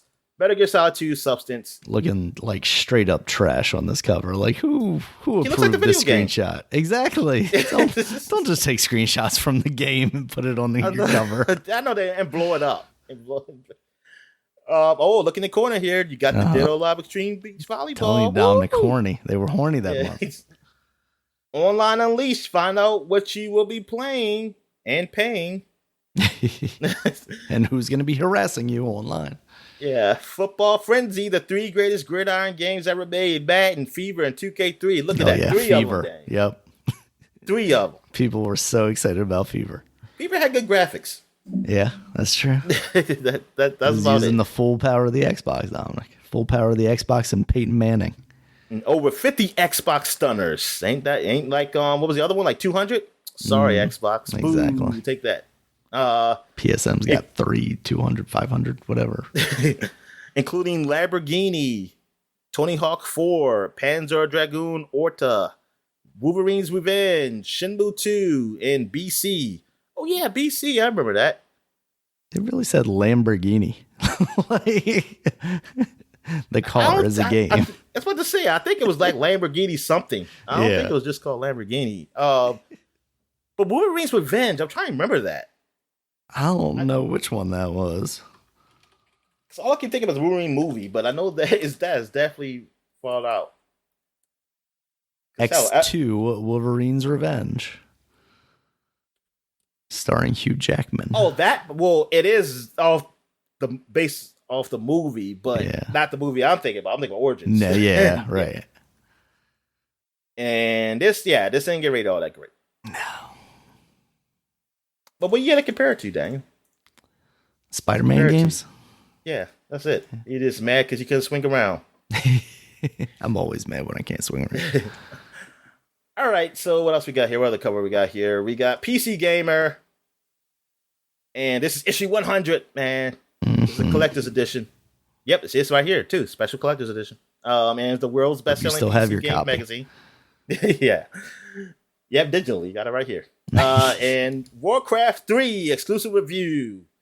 Yes, I was very excited for this game. Like, I couldn't wait till my friend can burn the CD so I could play this game. Because that was the only way I was going to play it. Yeah. I was so scared I couldn't play it on my PC. I was like, oh, man, can this be powerful? This game too powerful for my PC. But luckily it wasn't. I just love the look. Like, the look of the game was so great. And then when I got to play as the Night Elves, I was like, oh, man, look at the Night Elves. It looks so great. Oh, man. Yeah, I played the shit out of this game.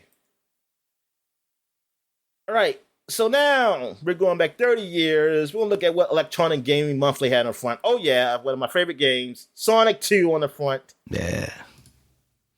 And look at this, EGM sneak preview, EGM previews. They got Super Star Wars, Phantasy Star 4, Ninja Gaiden 4, Street Fighter 2. Everything's a sequel here except for Super Star Wars. Street Fighter 2, Thunder Force 4, Streets of Rage 2. Afterburner 3, Strider 2. And people talking about how sequels are like, man, see, everything's getting a sequel. Everything was getting It's always been that way, exactly. Yeah, it's always. Damn, this magazine cost $4.95 back in the day. That is like probably like $500 back in 1992. The Game Doctor comes to EGM. What the fuck that is? Play character versus character in Super Nintendo Street Fighter 2. What the fuck does that even mean? Play character versus character. Could you only fight the computer in Street Fighter 2 on something else? Yeah, that's what I'm saying. I have no idea. But anyway, EGM Super Play World through Sega's Tasmania, and I got the game Tasmania. Was that considered a good game? I know it was hard as shit for me. All right, and last but not least, the game, I don't know. I mean, it's Mario Paint. I don't know how people like Mario Paint, honestly. But their Nintendo Power has Mario Paint on the front. And it's kind of like a tribute almost to their first cover where they had like that Play-Doh Mario. Yeah. Yeah. With Koopa or something. I don't think it was called Bowser then. Yeah, I don't think it was called Bowser. Pre-Bowser. Yeah. Oh, they got something about Street Fighter 2 in here, but that goddamn is blocking it, the damn address. I wish we can see it so we can know to go there and complain. Next time you scan these covers, make sure you remove your address first, dummy. All right. Block our view. And this is also official Nintendo seal of quality of this magazine. They got the approval up here by Nintendo. Nice. The source for news and strategy straight from the pros. Only the pros work at Nintendo Power. Of course. All right. So that is it for covers, and that's it for the flashback segment. Now we're going to take a quick break. When we get back, we'll get to the gaming news. And we're back. So now we're going to the gaming news. What we got there? All right, Dominic, so we're going to go through some of the stuff we had for last week. AEW's Fight Forever, that's the video game they're coming out with allegedly sometime this year. There's still no release date for it, but there is finally a little more footage out there. I don't know if it's been officially released now, but there was some video footage that leaked. It was like a little skit with Tony Schiavone and Britt Baker. She's one of the big female wrestlers over there. She was the champion for quite a while. Tony Schiavone, of course, is one of the announcers, but they have like an on-screen, not relationship, but friendship. They're always hanging out and stuff. So basically it's a little skit of her like inviting him to her hotel room to play some of this AEW game. So they show some of the gameplay. It looks okay. They also showed off that they're going to have some mini games in there, which is far less interesting to me. Don't waste your time on that stuff. I'm just here for the wrestling video game part. I'm still just hoping it's similar to those old N64 wrestling games, No Mercy, WCW versus NWO World Tour, WrestleMania 2000, those style games. If they can somehow recreate the joy that I had in playing those games, I will be perfectly happy with this game. This is going to be SmackDown 2 for me. Well, so that's the thing, is it's being made by Ukes. So like those are the guys that made the SmackDown games. They are not the ones that made those N64 games.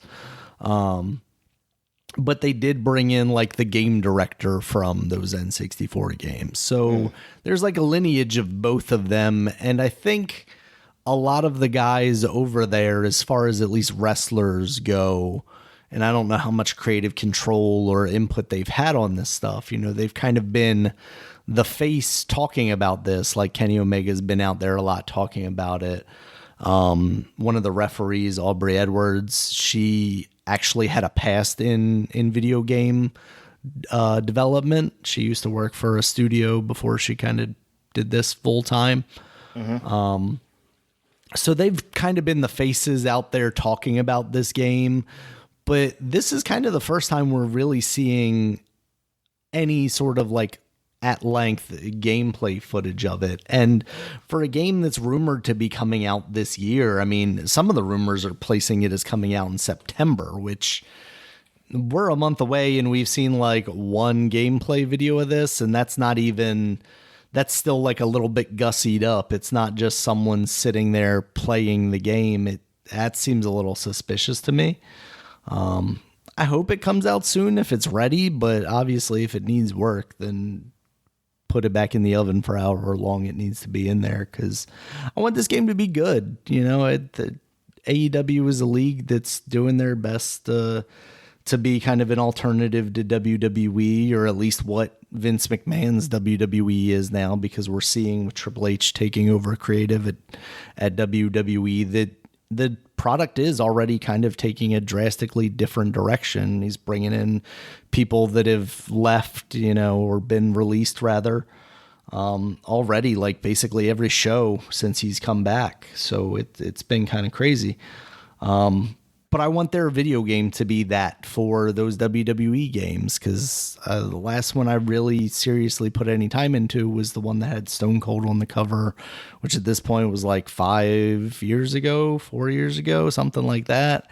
And it was fine, but it just wasn't what I was looking for in one of those games. And maybe it's the nostalgia in me, but like in a lot of ways, I would just take one of those N64 games with better graphics. You know, maybe there's a larger audience out there of younger people who never had the experience with those games, and to them they would be boring or too slow a pace, because they're definitely a little more deliberate, I guess, like the way that you would do grapples and stuff. But for me, that was like peak wrestling game, and that's what I would still like it to be. So we'll see. We will see. I'm definitely waiting for reviews on that one. That's a thing that I would probably buy somewhere near launch if it's getting good reviews, but I'm not going to like pre-order it or run out day one before I see anybody's talk about it. So Here's to hoping that is good. We also had the rebranding of Koch Media. They're the owners of like Deep Silver and a couple of those companies.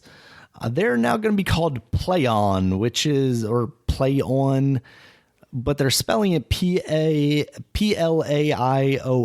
So when you're just looking at it, you don't necessarily realize that it's just like, oh, it's kind of a play on. Yeah. It's weird. Like, I know I was telling you last week when we were talking about it before recording, like, I don't know if part of it is like, there's the Koch brothers out there that are kind of like notorious in America for their conservative politics. We all love them. Yeah. They're like the Mario brothers in America. And I don't know. The American Mario brothers. Definitely living in the sewer, Dominic. But I don't know if it's anything related to that. Like, they don't want to be confused with that. They definitely said like the rebrand was to make it so that people are aware that they're like more into games. The Koch brothers was going to sue. They were about to sue them. That's what they were about to say. It could have been that too. But yeah, so that's news, I guess. Play on. Like, it's just the fact that I had to look up a YouTube video to figure out how this thing was pronounced means to me that it's not good branding.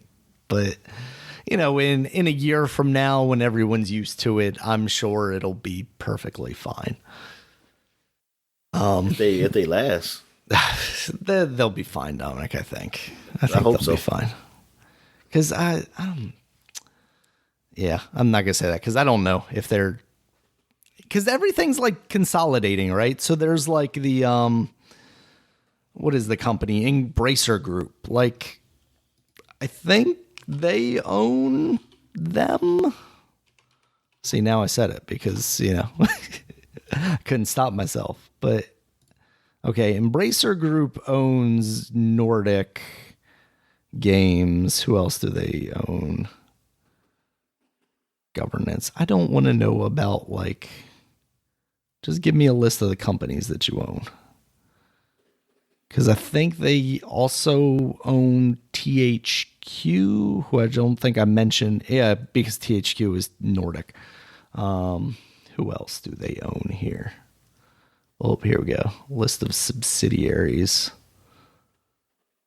Dark Horse Media, Gearbox. Okay, yeah, they do own PlayOn. So, yeah, Embracer Group owns like PlayOn, Gearbox, Saber Interactive, and THQ, who is publishing the AEW game.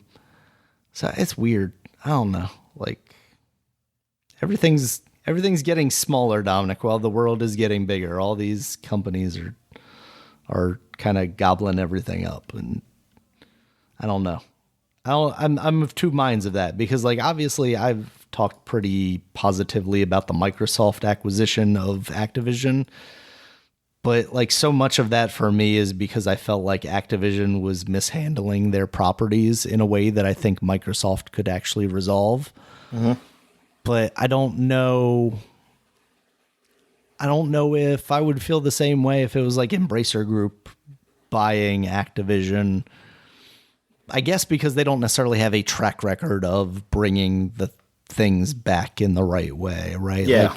Like Microsoft, I feel like under Phil Spencer, he has a good idea for what people are looking for out of nostalgia and what people are looking for in video games in general. And I think he has done an incredible job in revitalizing that brand, at least in my eyes, because I think I saw on Twitter earlier that it's like the 9-year anniversary of Don Matrick going out there and talking about how the Xbox was going to be online only, and if you wanted to play offline games, you could buy an Xbox 360, and like that was a dark time for the Xbox. I mean, oh yeah, I think you and I were both like, oh yeah, online only, digital, and then you can like digitally share. And the way they were talking about that stuff, we were pretty positive on it because we're in a place where we have pretty reliable internet connections. But there was a large backlash against them, and for a company that was coming off of the 360, which was pretty high, on the list in America. They struggled a little bit in comparison to the PS3 in Europe, but overall, like worldwide, I think the sales were about even because of that. But they were number one in that 360 era, and then they had the Xbox One come out and just absolutely kind of fall on its face because of a lot of lingering stuff from that announcement. It was like, even though they walked all of that back, it was still like, oh yeah, the Xbox is the console where I can play my video games if I'm, offline or whatever. And everybody took that as like gospel. So a lot of people didn't buy Xboxes right at launch. Not to mention, the number of launch titles and stuff like that was pretty poor, but that's pretty consistent between both of those consoles, the Xbox One and the PS4. So yeah, it's just more with the Xbox, with the way that they came out about the console, about and then of course the Kinect being included in the box and all that stuff. So it kind of just made that a whole lot worse. Yeah. It's just amazing how they just didn't know how to do marketing anymore. They really didn't. And Philly Spence has come out and done a great job, I think, in cleaning that up a lot, revitalizing their image. I mean, especially Game Pass now we talk about, but they've made some smart business decisions and smart visual decisions just to appear as a much more consumer friendly brand. So, all right. So with Sony suing them, like we didn't talk about that, did we? I don't think so. Oh, okay. With the not suing them. I'm sorry. With them attacking Xbox about the Activision acquisition. Oh, like basically saying, hey, they're gonna, Xbox is gonna sell more. Xbox came back saying that Sony has been paying companies to not put their games in Game Pass. Yeah.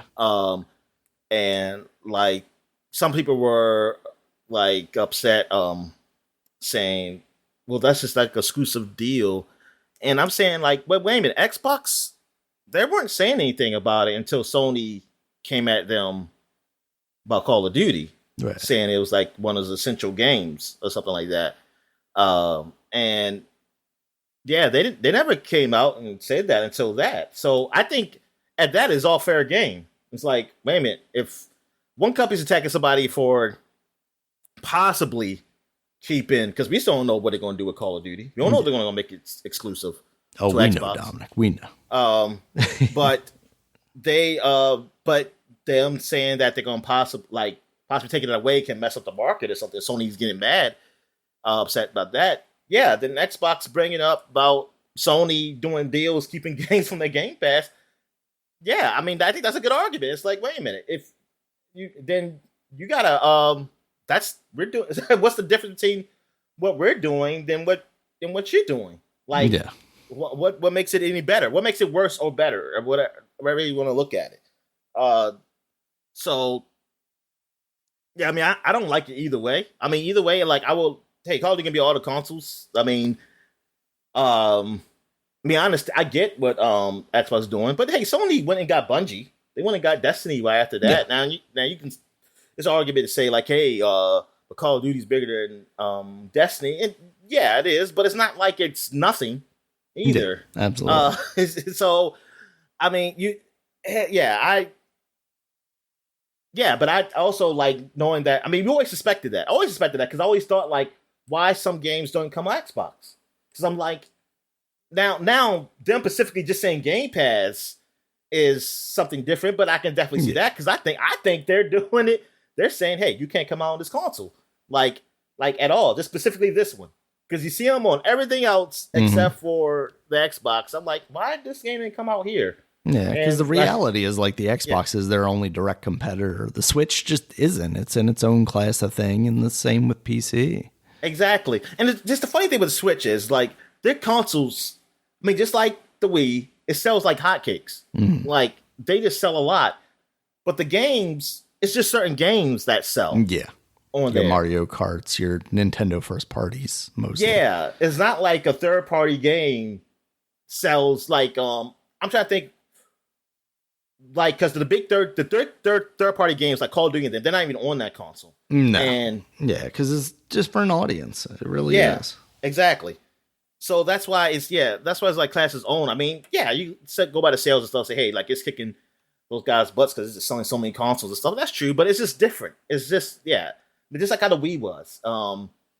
It's just a different type of class. It was more of a big deal when it was a Wii U. It was really close to those consoles so that's when you really see like, man, Nintendo's falling behind because they're essentially just the same as the Xbox and the PlayStation, but they're going forward to the new generation, and Nintendo's kind of in between, and it's like, why even have it? Like, why even have their console except for the exclusives? But that was enough for people. But now, with this whole handheld thing, their exclusives help it, and just being, it being handheld, different and portable type of device, it helps it too. I just wonder how the Steam Deck's going to eat into that for them. I mean, obviously, right now it's more expensive. It's a lot bigger. Can you buy the Steam Deck at Walmart? What's that? Not yet, but once they get in a retail space, whether that be all your retail spaces like a Walmart and a Target, or if it's just, I mean, I was thinking about this because one of the podcasts I was listening to was basically saying like, oh yeah, they could do like an exclusive deal with Best Buy, but like, I don't know where that guy's from, but like, holy shit, man, there's like not a single Best Buy around me anymore. Like they're all shutting down. Yeah. I mean, that's the guy in a bubble. I mean, it's not his fault. And I mean, he doesn't go to probably to other places. He probably doesn't even go to Best Buy. He doesn't know that there's not Best Buys around. Yeah, anymore. He probably just says like, hey, that's what those normies go to, right? Yeah. So they Best Buy, no, Best Buy doing an exclusive deal with Best Buy. I don't know how that would help you unless Best Buy just putting a ton of money to you that you just can't say no. Because I'm like, well, you ain't gonna get a lot of sales, but I guess the Best Buy money can help you with cover that part. But I don't think you need to go exclusive to nobody unless it's Amazon or Walmart. Yeah, and even then, like, why? I wouldn't go. Yeah, it's better to just get that in front of people's faces because I really think like once people are given the opportunity to easily buy that thing, there's definitely a market for it, So we shall see. I wonder if we start seeing other companies. You got to sell it in a certain way too, because even they can show it off. I mean, come on, the PS Vita was better. I mean, it's just to say it was better than the DS, but 3DS still killed it. I mean, the thing that helps the Steam Deck, I think, the most is just how big that library is. Is there a game you want to play? You can probably play it on the Steam Deck. You know what I mean? But you can't advertise that you can steal games, though. It's not even about stealing games. It's about, No, I'm Steam. talking about like Nintendo because. But yes, you could also say, hey, you can play your Switch games on here. Yeah, that's what I'm saying. I mean, technically, you can say that, but they can't say it. You gotta hope somebody. You gotta just put a kiosk in a Target that has a Switch running Zelda and then a Steam Deck running Zelda at a higher frame rate at a higher resolution. That's how you sell that thing.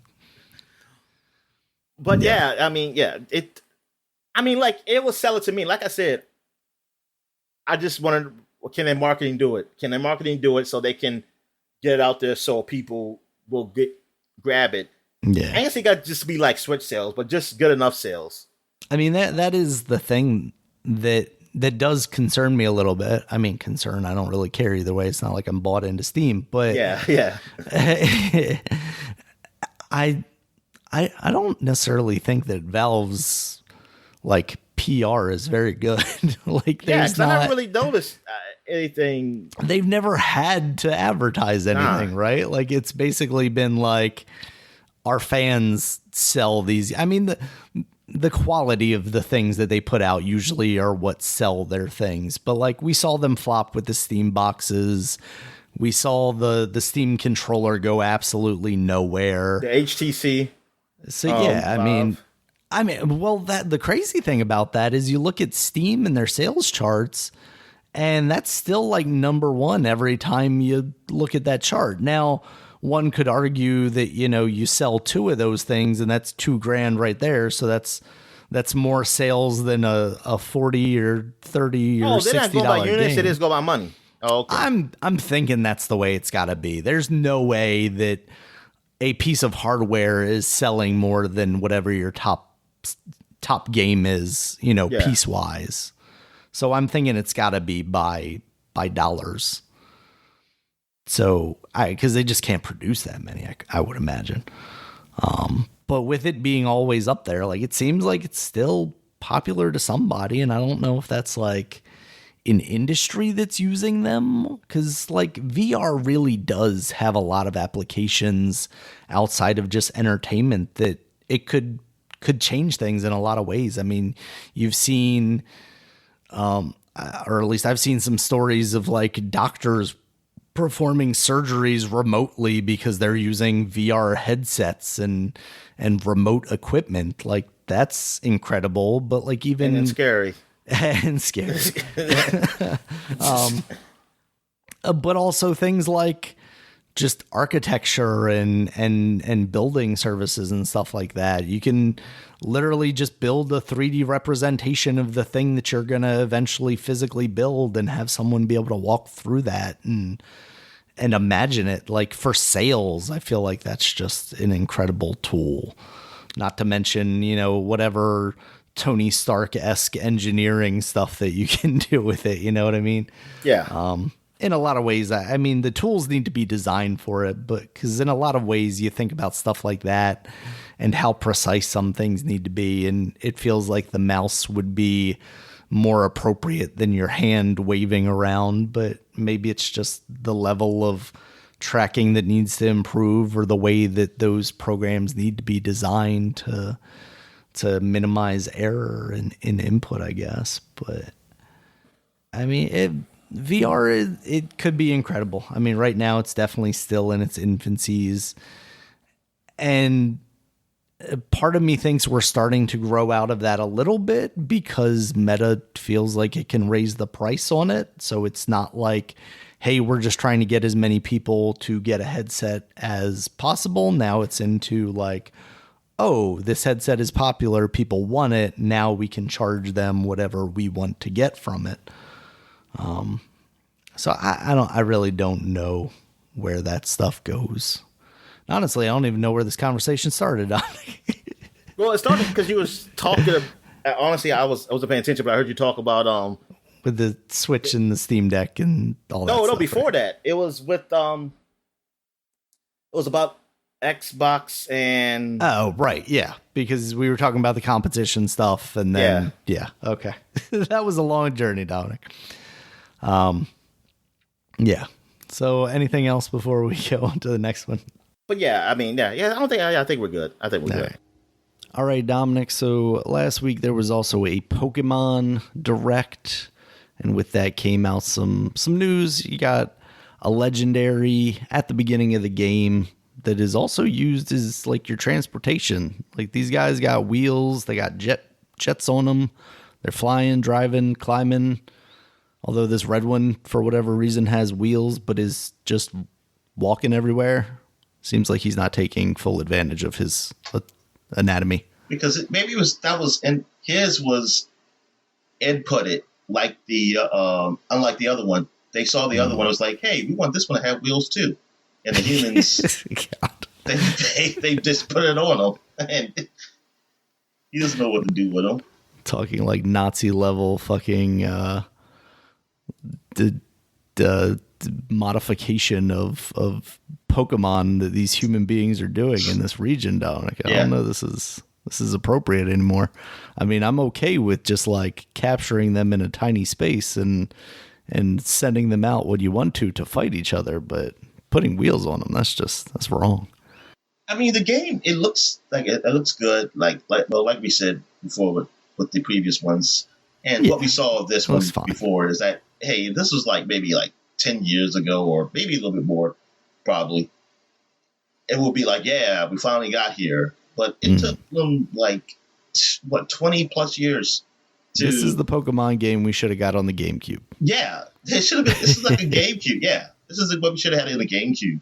we should be at the point where those games, they can still look cartoony and stuff, shit, but they'll be a whole lot better. At least it'll be voice acting everywhere. And the Pokemon, or anywhere for that matter. And the Pokemon would actually say their name instead of. I mean, that's the crazy thing, right? Is like every Pokemon we've seen in this game has probably appeared in the anime at some point. You got those voice lines already. Like, you could just throw that in the game. That's not a thing. And maybe even give somebody an option, right? Like for the people who are like, I want to listen to the old version. I want to hear that like internal and old sounds. Weird, because that's not something like. Oh, that's a staple. That's not. It makes me nostalgic, Dominic, when I hear that. Just, I mean, it's literally that was literally because they can't really do no real sounds on a freaking. It's my Game ringtone. Boy. How dare you? It's just, I mean, that's what drives me crazy is like, you've got the resources already in a lot of cases for some of the things that people are asking for. Like, just come on. And I know there's a level of like, now I'm getting into the like, oh, you already have the models for these Pokemon in the previous games. How come you can't put all 7 million Pokemon in this one game? Like, it's whatever. But come on, like at some point you got the resources, utilize them to improve your game. Like we're getting tired, Dominic. Getting tired of this old shit. I guess for the people who just love Pokemon, they're gonna probably love it anyway. And for people who are just new to it, I mean they're new to it, so it's like yay. But whatever. There's people our age who be playing these games, and I'm like, y'all the problem. You are the problem because y'all ain't complaining enough about this. And I'm talking to those people across the sea too, on Japan. Those people complain. I like that it's open world. I mean, it seem like they're finally doing that fully. That definitely needs to be the direction. And I mean, it looks good. I mean, like you said, it was like it looks empty. Like some of the open worldness, and it could be like I said, it could be more detailed. Like I said. Like you just said, if it was on the GameCube, it would have been all right. We're many generations into this. I mean, we're talking. You mentioned it before we started recording, but Grand Theft Auto 5 has been out on 3 generations now, which means like Xbox 360 level hardware, which is basically around the Switch. You know, maybe a little stronger in the Switch. You could pull off some pretty dense environments, and then you jump to something like this, or even like you mentioned, Breath of the Wild. Like, maybe not pushing it here, you know? Yeah. What's going on? Yeah, and I'm looking at this. I'm thinking, shucks, man, this should be able to run great. Yeah.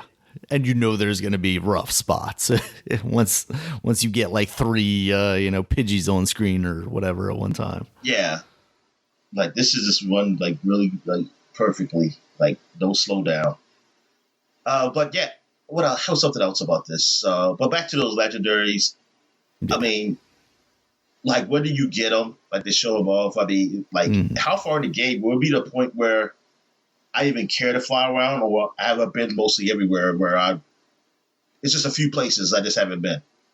Yeah. And I wonder how that how that correlates to the open worldness and the ability to go to whatever gym you want. Like, can I utilize that to kind of skip some areas? Can I basically get to the gym without having to worry about fighting Pokemon on the ground in random battles that might take me out?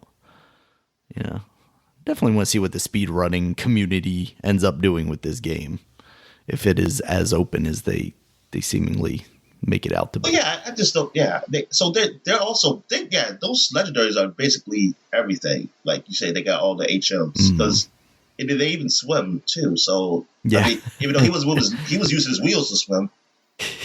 Not the red one, but it's not still, the red one. I don't think he ever uses wheels. I think he just never uses wheels. I really didn't notice that the first time I watched that trailer until you said something like, that dude's got a big ass tire in the middle of his chest. Like, it doesn't even look like it's a natural thing. At least like the blue one or the purple one or the violet one, I guess. Yeah. It, kind of does. It looks a little more natural. But like, and then that dude's just running around. Like, he doesn't use the wheel a single time. Oh, We've created monsters, Dom. We've created monsters. Well, they are. They're pocket monsters. They're pocket monsters, yes. True. Oh, so yeah, I always say like no voice acting. Yeah, even though they try and fake you out in this direct with this guy talking about this quest that you're going on, but apparently that's not indicative of it actually being in the game, which is just like, come on, guys. Because I thought it was, and I think I read somewhere, somebody said, that's not. I said, oh, it's not in the game. I said, oh my goodness. I said, which is only further disappointing because it's not even like that voice acting was particularly good. And you said that you could go to any gym and it's like you don't have to go in order. That's what I've heard is you could basically take the gyms in whatever order you can handle, I guess, basically. Yeah. I mean, if that's the case, like I said, I don't like it because then it's like if you go to the higher level gym, they should just send you right to the whatever their Elite Four or whatever they have in this game to go to, because it's like I beat the best person. I mean, the whole point of the story is that they shouldn't let you do it. That's what I'm saying. They should lock in and say, like, look, you're wasting our time. And like, we don't know how good you are. We ain't gonna waste your time to come fight our gym leader. You better go to those other places. Yeah. It's like, this is how it works. I'd really like to see that affect the story. Like if they're giving you that option, like, hey, you roll up there, they're like, no, we're not going to fight you. And then you're like, well, I challenge you anyway. And then you attack them with your Pikachu or whatever. But like, then if you beat them, I want everybody, like all the other gym leaders to be like, oh shit, this dude just rolled up on the toughest guy. Like, well, we got to train up or something. I mean, so that's the thing, right? Is like that's kind of my problem with it is they say it doesn't scale, which to me, like if I'm one of those gym leaders, if I'm Brock and you just beat Giovanni, I'm of course going back to the like Gen 1 stuff because that's what I know the best. I'm going to find out that you just beat Giovanni, the best dude that we got before the Elite Four, and I'm going to fucking kick my Onyx's ass to make him more powerful. Exactly. Give him all the stones or whatever. I'm going to turn him into a Steelix. I don't even know if that's how the evolution works or if that's a completely different Pokemon. But yeah, I'm gonna get my Onyx up to level 100. I'm gonna make sure my Geodude gets evolved. Like it just makes sense for that stuff to scale. You know what? Actually, I think Gary in the TV show, he actually didn't go in order like Ash did. Well, see, I don't think they were based on levels. I don't think like the show didn't really go like, hey, this is this level. That was just a game thing. So maybe they're trying to say like, hey, we're trying to make it more real. But thing is, like you said, like if you don't put in the story and it's just like you go talk to them, it's just like the regular voice lines or the text lines that was going to be there regardless of when I saw them. It don't feel the same. It don't feel like, hey man, I just beat the best one. Like you said, oh man. But they don't want to do it. They ain't going that deep in the story. I mean, that's what it comes down to, right? Is like, more so even than like our gameplay issues. It's like we just want better stories in these games. You're an RPG, like that's kind of what RPGs hang their hats on. So like maybe put some more effort into that. Because you got the gameplay to the point where you're going to get the gameplay. I mean, like you're adding this diamond thing, your crystallization, terralization or whatever. Like every game they're adding some little gimmicky thing because for the most part, they got the battle system to the place they want it to be. Now, will we eventually see a day where we're seeing like the Final Fantasycation or whatever? I mean, I guess maybe that's what Arceus is. Where you're doing like more real-timey kind of battles, you're moving around while giving people instruction or your Pokemon's instruction. But I mean, with the way Pokemon Company evolves these games, it feels like we're going to be looking at another 10 years before we start seeing anything like that. Yeah, and I know it's a kid's game, like so you don't need to go that deep. With the, I mean, Kingdom Hearts is a kid's game too, Dominic. They got that. I don't know what that is, honestly. Because if it is, I'm like, don't those kids understand the story? That's why it's a kid's game, because they designed the story for no one to understand. And that's why it doesn't matter if kids don't understand it. Yeah, Kingdom Hearts is in that weird place of like, whatever. There's a very Disney adult vibe to Kingdom Hearts, right? It's because like that first game came out when we were younger and impressionable, and the story still kind of made sense. And then they were like, "Oh yeah, they're becoming adults now, so we can make this more complicated in anime." And then they made it too complicated and messed up. But it shouldn't have been. It should have been really simple. Simple.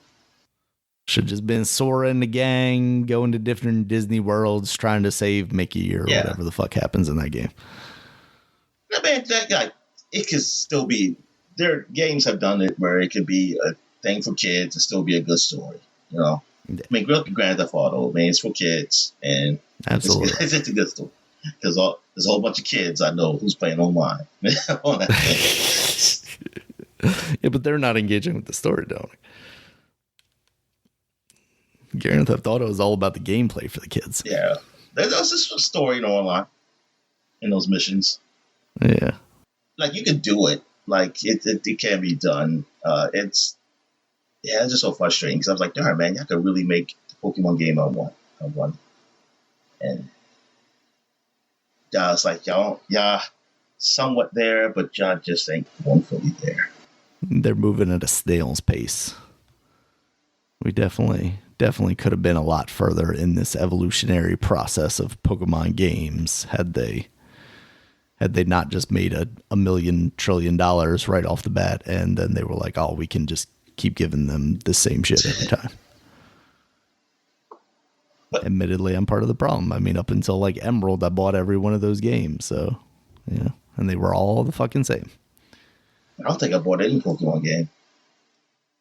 I think. Good job, fight the system. My mom bought it for me in like 8th grade.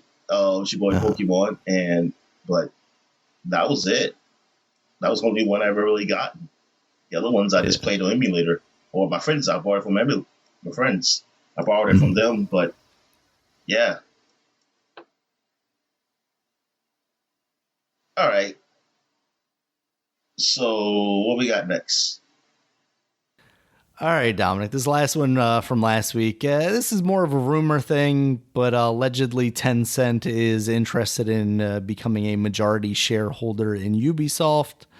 You know, we've seen. What'd you say?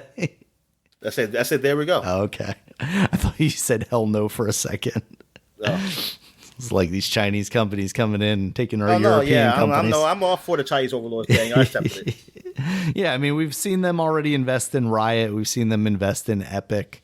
You know, Tencent is definitely getting involved in this stuff. And we've talked now for a while about, like, what is Ubisoft going to do ever since they were able to kind of get away from Vivendi. And, you know, you think they're going to be open to this, Dominic, or you think they're willing to take some of that money and go on? Because they were basically saying from these reports that Tencent would be offering them double their current share price, like somewhere in the range of $100 per share when they're trading currently at like 43 or something like that. So like, it seems like it's a big money deal. I mean, I don't know.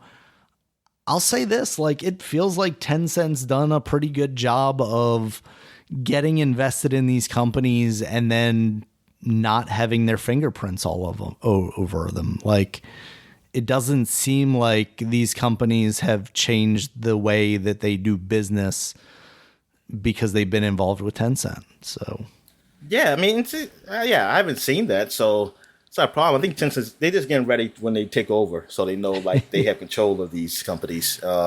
Yes. When the CCP takes over everything. I mean, just think about it, Dominic. His first step in China taking over is going to be turning off Fortnite. And then just, you know, what are kids going to do?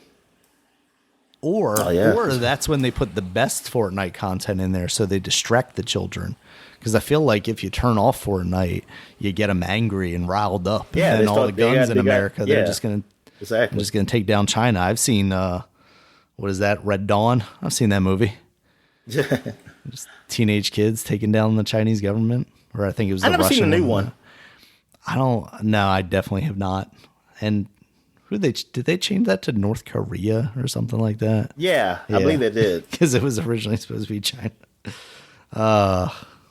Yeah, because the Chinese said no. Yep. No. No. Not in our house. Wait, this is America. I said what I said. All right, Dominic. Let's move on to some news we had for this past week. A lot of delays, a lot of announcements of some release dates. First up, we got Marvel's Midnight Suns. That was supposed to be coming out October 7th after having been delayed from earlier this year. Now that is being delayed and to no specific date, which is probably for the best, but they are saying that it will be out before the end of this fiscal year. Well, not this fiscal year. I think it's this fiscal year, which is March 31st, 2023. So we could be looking at just it releasing around the same time it was supposed to earlier this year, just next year. So what is your level of interest in Midnight Suns? It's very low. Yeah. Yeah, I'm not that way that interested. Even though I did like the what was the games before? XCOMs. XCOM, yeah, the XCOM games, but I'm not really interested in this. I mean, it could be good. I probably still won't be interested, honestly. Yeah. I don't know. I'm just not. Yeah.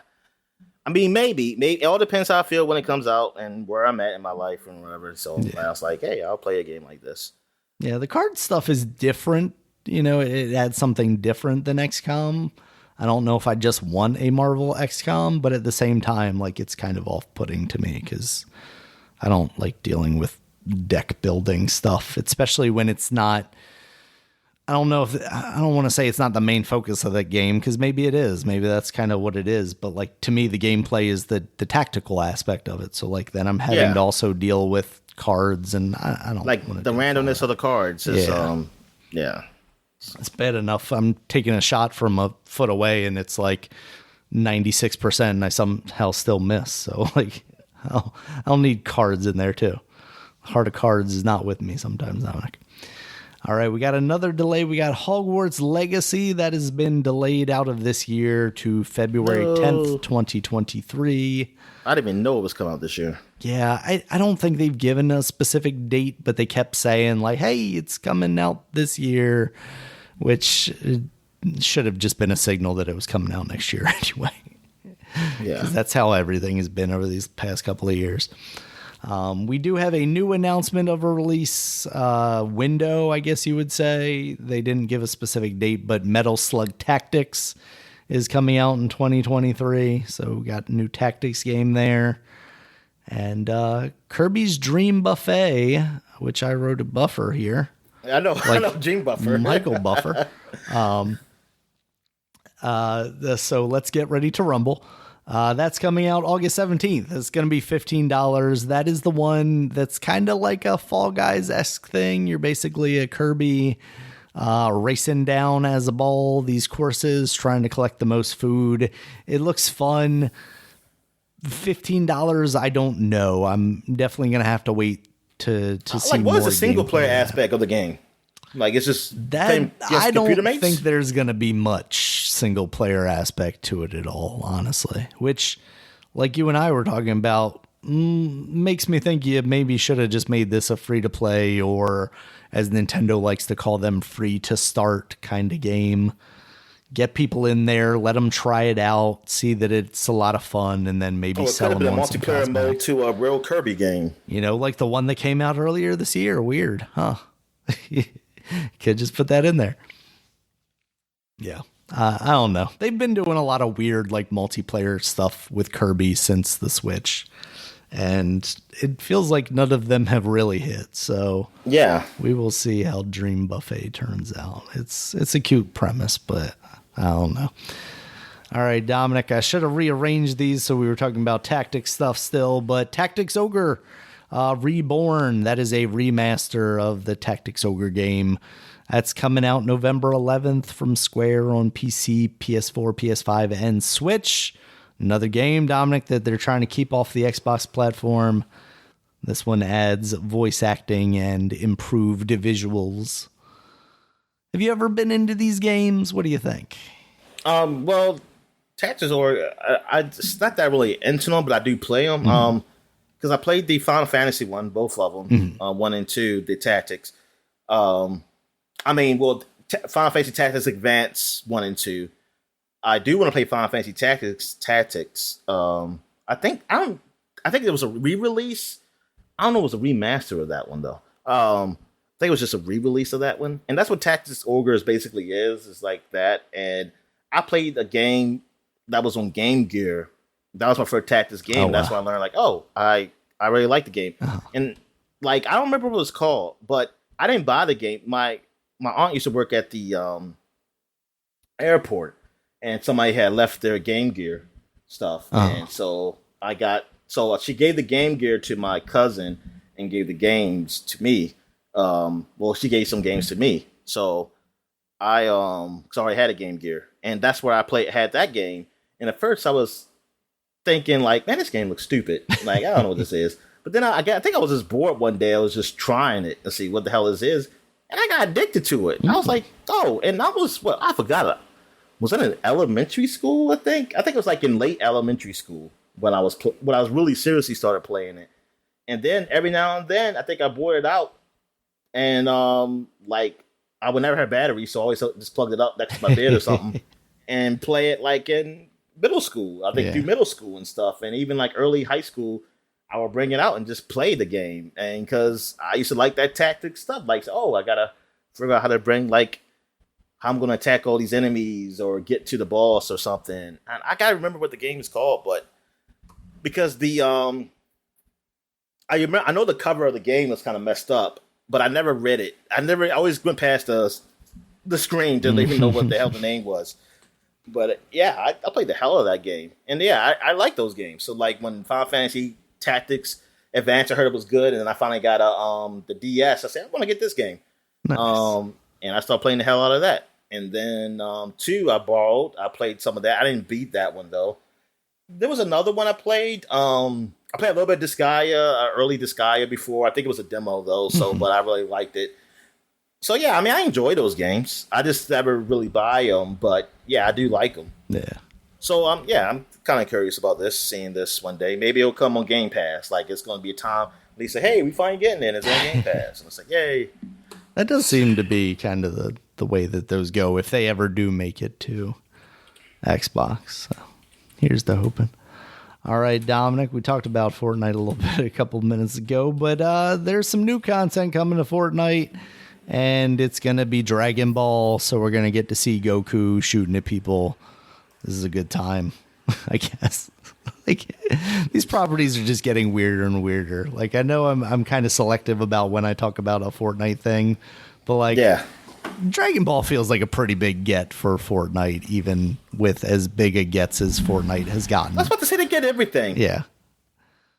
They get everything. Now they got even anime stuff now, so... I'm Yeah, waiting for Hello Kitty. Naruto's already in there, right? Oh, I didn't know that. I thought he was. They got Hello Kitty? But, I don't think Hello Kitty's in there just yet. Might be coming, though. I'm trying to think of another property that's... they got to start getting some of the very feminine properties, Barbie. Can you get Barbie in there? Yeah, Barbie. I'm trying to think what's out there, because that ended. The... She-Ra cartoon thing that ended on Netflix. Okay. She-Ra doesn't need a gun, Dominic. I don't know. My Little Pony or something like that. Oh my god, is that still a thing? We need My Little Ponies with guns. Yes, but My Little Pony was never about women or girls, Dominic. We all know. We all know what that was. I said feminine. I ain't saying. Okay. Sailor Moon. Can we get Sailor Moon in Fortnite? You know, Sailor Moon. That's the thing. I just don't see a lot anymore. Nah, it's really not. It's even though it was super popular, and I'm surprised in wait a minute. I think they was in Japan, but I don't hear nothing about it, a real life Sailor Moon thing. Don't give Netflix ideas, Dominic. Oh shit! They probably had it. It's probably in there. They've been just sitting on a shelf or something. Yeah, I mean, it feels like it could be time for some company to revisit Sailor Moon, make a new updated one, since it's not like a currently running thing. Yeah. So put out some movies like they do Dragon Ball. You can revitalize that, I feel like. Sailor Moon's pretty cool, I think, Dominic. Spoken from a 30-year-old man.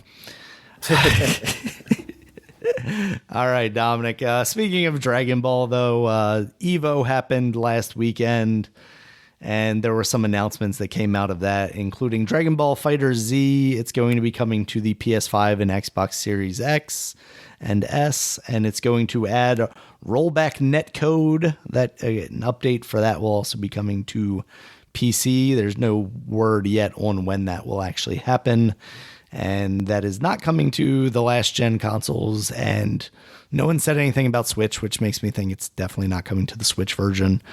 Are you into fighting games enough to care whether it has rollback netcode or whatever the regular netcode is? Because I didn't know what it was saying. I was just thinking it's going to be better graphics. That's when they say my netcode thing, I say, it don't matter. I ain't playing online against anybody. Yeah.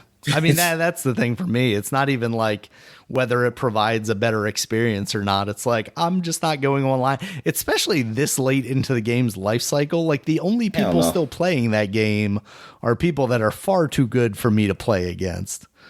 So it's I'm not even worried about it, but that's cool. I mean, I know there's a lot of people in the fighting game community that are very much about rollback netcode because it seemingly offers a better experience for online fighting. So I'm glad they're doing that for those people. And then there was also a reveal from SNK that there's going to be a new Fatal Fury game that people may be familiar with. Terry Bogard. He's the guy in the red and white hat with the red jacket. You've seen him in things like Smash Brothers. Is that just a beat 'em up? It's a fighting game. So it's still a fighting game, just like what was the other SNK game? What is the other SNK fighting game? SNK is always the one that I just forget the names of.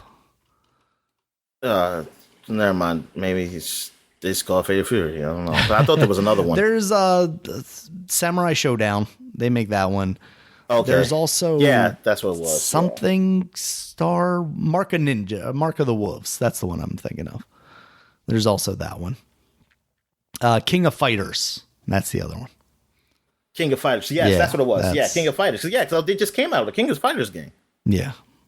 Yeah. So we don't have any sort of details on this, whether they're going to move it into a 3D realm or keep it 2D or what they're going to do. But that was kind of the big news coming out of Evo. Did you catch any of Evo? Were you interested at all in watching any of that? Oh, I did. I just missed it. Yeah. I missed all of it. I heard it was an exciting time, but I have not gone back yet to watch some of that stuff. Cause I do like watching, even though I'm not a big Tekken guy, watching those Tekken fights was always pretty cool. Just the way they so seamlessly kind of transition between moves. It's not one of those things where Street Fighter a lot of times can be people standing on either sides of the screen, kind of holding the dodge or holding the block button, even though the other person's not doing a move, anticipating someone doing a move kind of thing. Yeah. Whereas Tekken, it feels like it's always just action, action, action, action. And I'm here for that. So, and I always like seeing the Mortal Kombat stuff too, because I actually do like that game a lot. Yeah. So that's kind of the news this week, Dominic. Did you see anything else worth talking about? Nah, man, I think I'm good. All right. We got new releases from these past 2 weeks, Dominic. We got Hindsight for the PC, Switch, and iOS. This game is one of those things that's hard to classify as a game, because it seems more like an experience. It's basically the story that's being told from almost birth through, I would assume, someone's death, or at least an older age. And it's kind of visually interesting. You're looking into things in the environment, and then it kind of seamlessly transitions to the next phase of your life. It looks all right, but it's not a game that I'm it's just called Hindsight? Hindsight, yeah. Oh, okay. Yeah, They kind of were talking about that during the Annapurna showcase that they had last week. Also out now is Hard West 2 for the PC. I was confusing this one with Evil West. It's because it's another kind of like isometric tactical Western exactly. The game I was playing. Yeah, exactly. Mm-hmm. So I was like, oh, they're coming out with 2 of this already, and I was like, didn't one just come out? No, that this is a whole different series, and one came out many years ago. So I'm just being stupid. We also have Gigabash that's out now on the PC, PS4, and PS5. That's like the kaiju battle game. Big monsters fighting each other. That looks fun. I have not seen reviews on that, but let's see. On what's it called again? Gigabash. Gigabash. Metacritic says 71, 72. So not too bad. All right. Yeah. We also got... Is it on PC? Yes, it is on PC. Oh, yeah. Nice. We also got Hooked on You, a Dead by Daylight dating sim. I think Passion Republic Games made it. I don't know. Passion Republic? It doesn't sound a little too close to the Chinese Republic. Does it? I can't play anything that has the word Republic in it anymore. All right, yeah. Hooked on You, a Dead by Daylight dating sim. That looks so silly. I hadn't seen reviews for this, but I hope it's good just because it seems like such a silly concept. Basically, it's a dating sim, but you're dating the monsters from the Dead by Daylight series. So far on Metacritic, it's got a 78. So that's. I felt like we talked about this. We did when they announced it. We talked about it a little bit. Yeah. So that was so weird. Yeah, I was like, oh my god, yes, I remember this now. Oh Jesus Christ! I have repressed it from my freaking mind. Yeah. Looking at the Trapper. Oh my god, Trapper! No, put some clothes on. Stupid sexy Trapper. Like a fucking spandex ass bathing suit he wearing. All right. We also have Axiom Verge out now for the PS2. Axiom Verge 2 out now for the PS5. Brains breaking. So that's out now if you want to play that there. You got Cult of Lamb. That is now out on the PC. I love the lamb cults. PC, Switch, PS4, PS5, Xbox One, and the Xbox cults Series when they X. be cutting lambs and bleed and put the blood in the... So I don't think that's one of these cults, Dominic, because it looks like the lamb is the cult leader in this. So so he's like, yes. So he's cutting up humans and bleeding them out. Cut them. Yeah, bleed them out. And this is from the guys who made like Don't Starve and what is that one? The side-scrolling one where Shank, that game. Oh, okay. I liked the idea of liking Don't Starve more than I ever actually liked playing that game. So I wonder what the gameplay in Cult of Lamb is like. As long as it's not like survivally, I think I'd be more into it. But it's getting decent reviews right now, so that's good. We also have Rumbleverse that is out on PC, PS4, PS5, Xbox One, and Xbox Series X. That is the Battle Royale, but with wrestling and up-close moves instead of guns. I haven't seen any reviews on this one yet. I looked at it the other day in the Epic Store, and I was like, because it is free to play, and I was like, am I interested enough to download this? And I turned out I was not, because like Battle Royale games, I'm kind of like up and down on anyway, but there's something about like close quarters combat of Battle Royales. Like it's not going to be as good as a fighting game. And I feel like just the idea of like, I don't know, hit priority and stuff like that is so silly in one of those games that I don't know if it would do anything for me. But it looks cute. It has a very Knockout City vibe to me. It looks fine, but it's just not doing much for me. So it's like so what is the stage getting smaller as you site too. Is that? Yeah, I think you also have that aspect. It's I don't know how many players, to be honest with you, but a large number of players. You're all just doing, and it's an Epic Games published game. Yeah. Iron Galaxy, the guys who did the Killer Instinct. Yep. So like, there's pedigree there. It's just the idea of it is like, we also have Marvel Spider-Man Remastered. That's now out on the PC. We already know what that game is. It's good. And no idea. No idea. Seems like it's pretty good on the PC. It's got ultra widescreen support, as well as what else did I see that they added to that? There was a couple of things, but nothing fundamentally different there. You can play it on a Steam Deck now. It's Steam Deck verified, so for me, there's an appeal there if I had a Steam Deck, because it's like, I could just take this game anywhere now. But yeah, if anything, I'm waiting for the Miles Morales on the PC to finally like play that, or I could just not be dumb and hook my PS4 back up and play it there, like I should have for the past like 2+ years. And then we have 2 Point Campus, Dominic. That's out on the PC, Nintendo Switch, PS4, PS5, Xbox One, and Xbox Series X. You were telling me you were the Switch, playing man. That Could be cool to play on Switch. Yeah, but yeah, I got it on. Well, because it's on Game Pass, so I played it on a PC, and yeah, I mean, it's addictive. I mean, because I was addicted to 2 Point Hospital, so it's like that. It's silly. It has. I like some of the commentating through the announcements. Like you hear them talking, like it's like sound like a college radio show, and they'd be saying some silly things. I'm just at the very beginning though of it. I'm on my first college campus. I just have one course, and actually I just started my second course and I had another building. Like it's called a virtual reality, some type of course or something like that. And yeah, I'm just trying to figure out how I want to set it up, like with the dorm situations and things of that nature.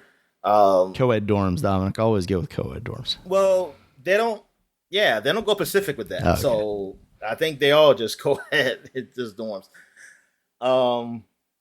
But yeah, it's fun. I mean, those games I've always loved those type of like tactical / I guess what would you call it? Like Simish? I was gonna ask. Like, I've seen the game before, but I'm not too familiar with it. It is kind of like The Sims, right? Yeah, but it's more like Sim City, kind of way. It's not like The Sims. It's more like Sim City and things of that nature. You're not like micromanaging them in that way. Yeah, you're just imagining the buildings. You imagine everything. Gotcha. Just like how Jurassic World is, the Jurassic World game. Like you're managing the college, and you're keeping like the steady flow of money coming in, and like getting like if the people need trash or like Planet Coaster, or things like that. Are you paying the football players, Dominic? That's my question. Well, I haven't done anything with teams yet. Oh, okay. If there is, I mean, I hope there is, but I haven't done anything with teams. Like right now, it's just getting my college up off the ground. Just these nerds dealing with school stuff. You gotta make sure they pass. Which I don't know how you make sure they pass. Mine is just doing it because I think it starts easy at first. You gotta pay those teachers. Harder. That's how you make them pass. You gotta get the good ones. Yeah. You gotta get the best teachers. Yeah, I mean that's all I would think. I would think it's like if the teachers aren't happy or something, then the students don't become happy, or the students just not happy because some students you'll see like, hey, they kind of want something. Say, hey, I want something fun to do or something like that. So I put some arcade cabinets in, or people hungry, I put some vending machines, and now I just want to unlock the coffee shop or something for them to go to. Nice. Yeah, I mean it's a fun game. Those kids love their Starbucks. Yeah, they do. They do. Very nice. All right, Dominic, those are our new releases for the week. You got anything else for the people? Nah, man, I'm good. All right. Thank you guys as always for listening. You can check us out on Twitter. Dominic is at DStalworth5. I'm at RegulusMB. Podcast is at Supapod, SUPAPOD. Supapod.com is the website. You can check us out there. It has all of our previous podcasts as well as links. Crystal Warriors. That's what it was called. Is that what it is? Because I was looking at that game, but I couldn't quite tell if it was. Because I kept seeing they kept showing Shining Force. I was like, I know it was a Shining Force. And now I found it. Yes, Crystal War. Yep, because I remember that wizard and that woman. Yep, on the front, on the also front like how when I typed in Game Gear Tactics, it just brought me to Gears of War Tactics. Yeah, Gears of War Tactics. Yeah, I had to type in Sega. Damn, Nintendo like gave it a 5 out of 10. Man, fuck y'all. I don't know what you're talking about. This is Game Gear game. Don't revisit it, Dominic. You'll be in for harsh realities. It was on the Virtual Console 2013. I didn't realize that. Oh, really? Oh, that's why they reviewed it. Huh. That's funny. They're trying to give you the classics back. The early reviews, Daniel, is 4 out of 5 on GamePro. There you go. See, GamePro. So, yeah, whatever. Then we're talking about, look, 80% on Mega Fun in Germany, 80% from Player One in France, and 91% from Sega Force in Sweden. See, so there you go. Worldwide hit, Dominic. Yeah, that game was good. All right. I feel like we'll probably get all the Genesis games bad reviews or something like that. But they're on a Nintendo proper. They still hold that grudge. They're like even on this Nintendo console where purchased it. I guess you compare it to all these other tactics games that came out since then. Of course, I think this is probably bad compared to during what's the game you like? Advanced War. Advanced War, yeah. Well, that's probably part of the problem too, right? Is like they don't have the nostalgia for it even. So like, think about how many old games people play that are absolute trash, but they love them because they have that nostalgia. Like, I'm sure there are ones, I can't think of them off the top of my head, but I'm sure, I mean, shit, even like more recent ones, The Force Unleashed. Like, I know that's not a great game, but I have a level of nostalgia for it. Like, even if I play it nowadays, I'm like, all right, this is okay. Until I actually do play it. Oh my God, I'm looking at the startup of Crystal Warriors, and you're like, this is the screen that I skipped so many times. Yeah, it's the one with the look like Princess Peach holding a crystal ball or something. I guess because the name is so basic, I didn't really care to really remember it. Yeah. Crystal Warriors. Now it's going to be emblazoned in your head for the rest of your life. Or maybe the font. I couldn't read that font. That's what it was. Oh my God, this is getting back so many memories. Seeing this. Oh man. Dominic, you got to get into the artisanal Game Gear community where they take old Game Gears and put new screens in them, and then you can put new lithium-ion batteries in it that'll last 4 hours instead of 2. What they did in this game, you couldn't see your enemies unless you attack them. Oh, weird. They have these question mark kids, and then you see what they are. Right. I'd be like. So there's an enemy there, but you don't know what kind of enemy? Is that what it is? Okay. Yeah, so you don't know if they're super leveled or not, not super leveled, but because you should be relatively close, but all depends how many people you've been using, to battle. Mm-hmm. And I think this is permadeath, I believe it was. Oh shit. Is this the game that ruined you on hard games, Dominic? You're like, never again. I will conquer all games from now on. All right. Yes. So superpod.com is the website. You can check us out there. It has all of our previous podcasts, as well as links to the places you can find us, including YouTube, where there's a video version of this podcast, as well as iTunes, Stitcher, Google Podcasts, Spotify, all the places that you would typically find podcasts. And until next time, guys, talk to you later. All right, see you.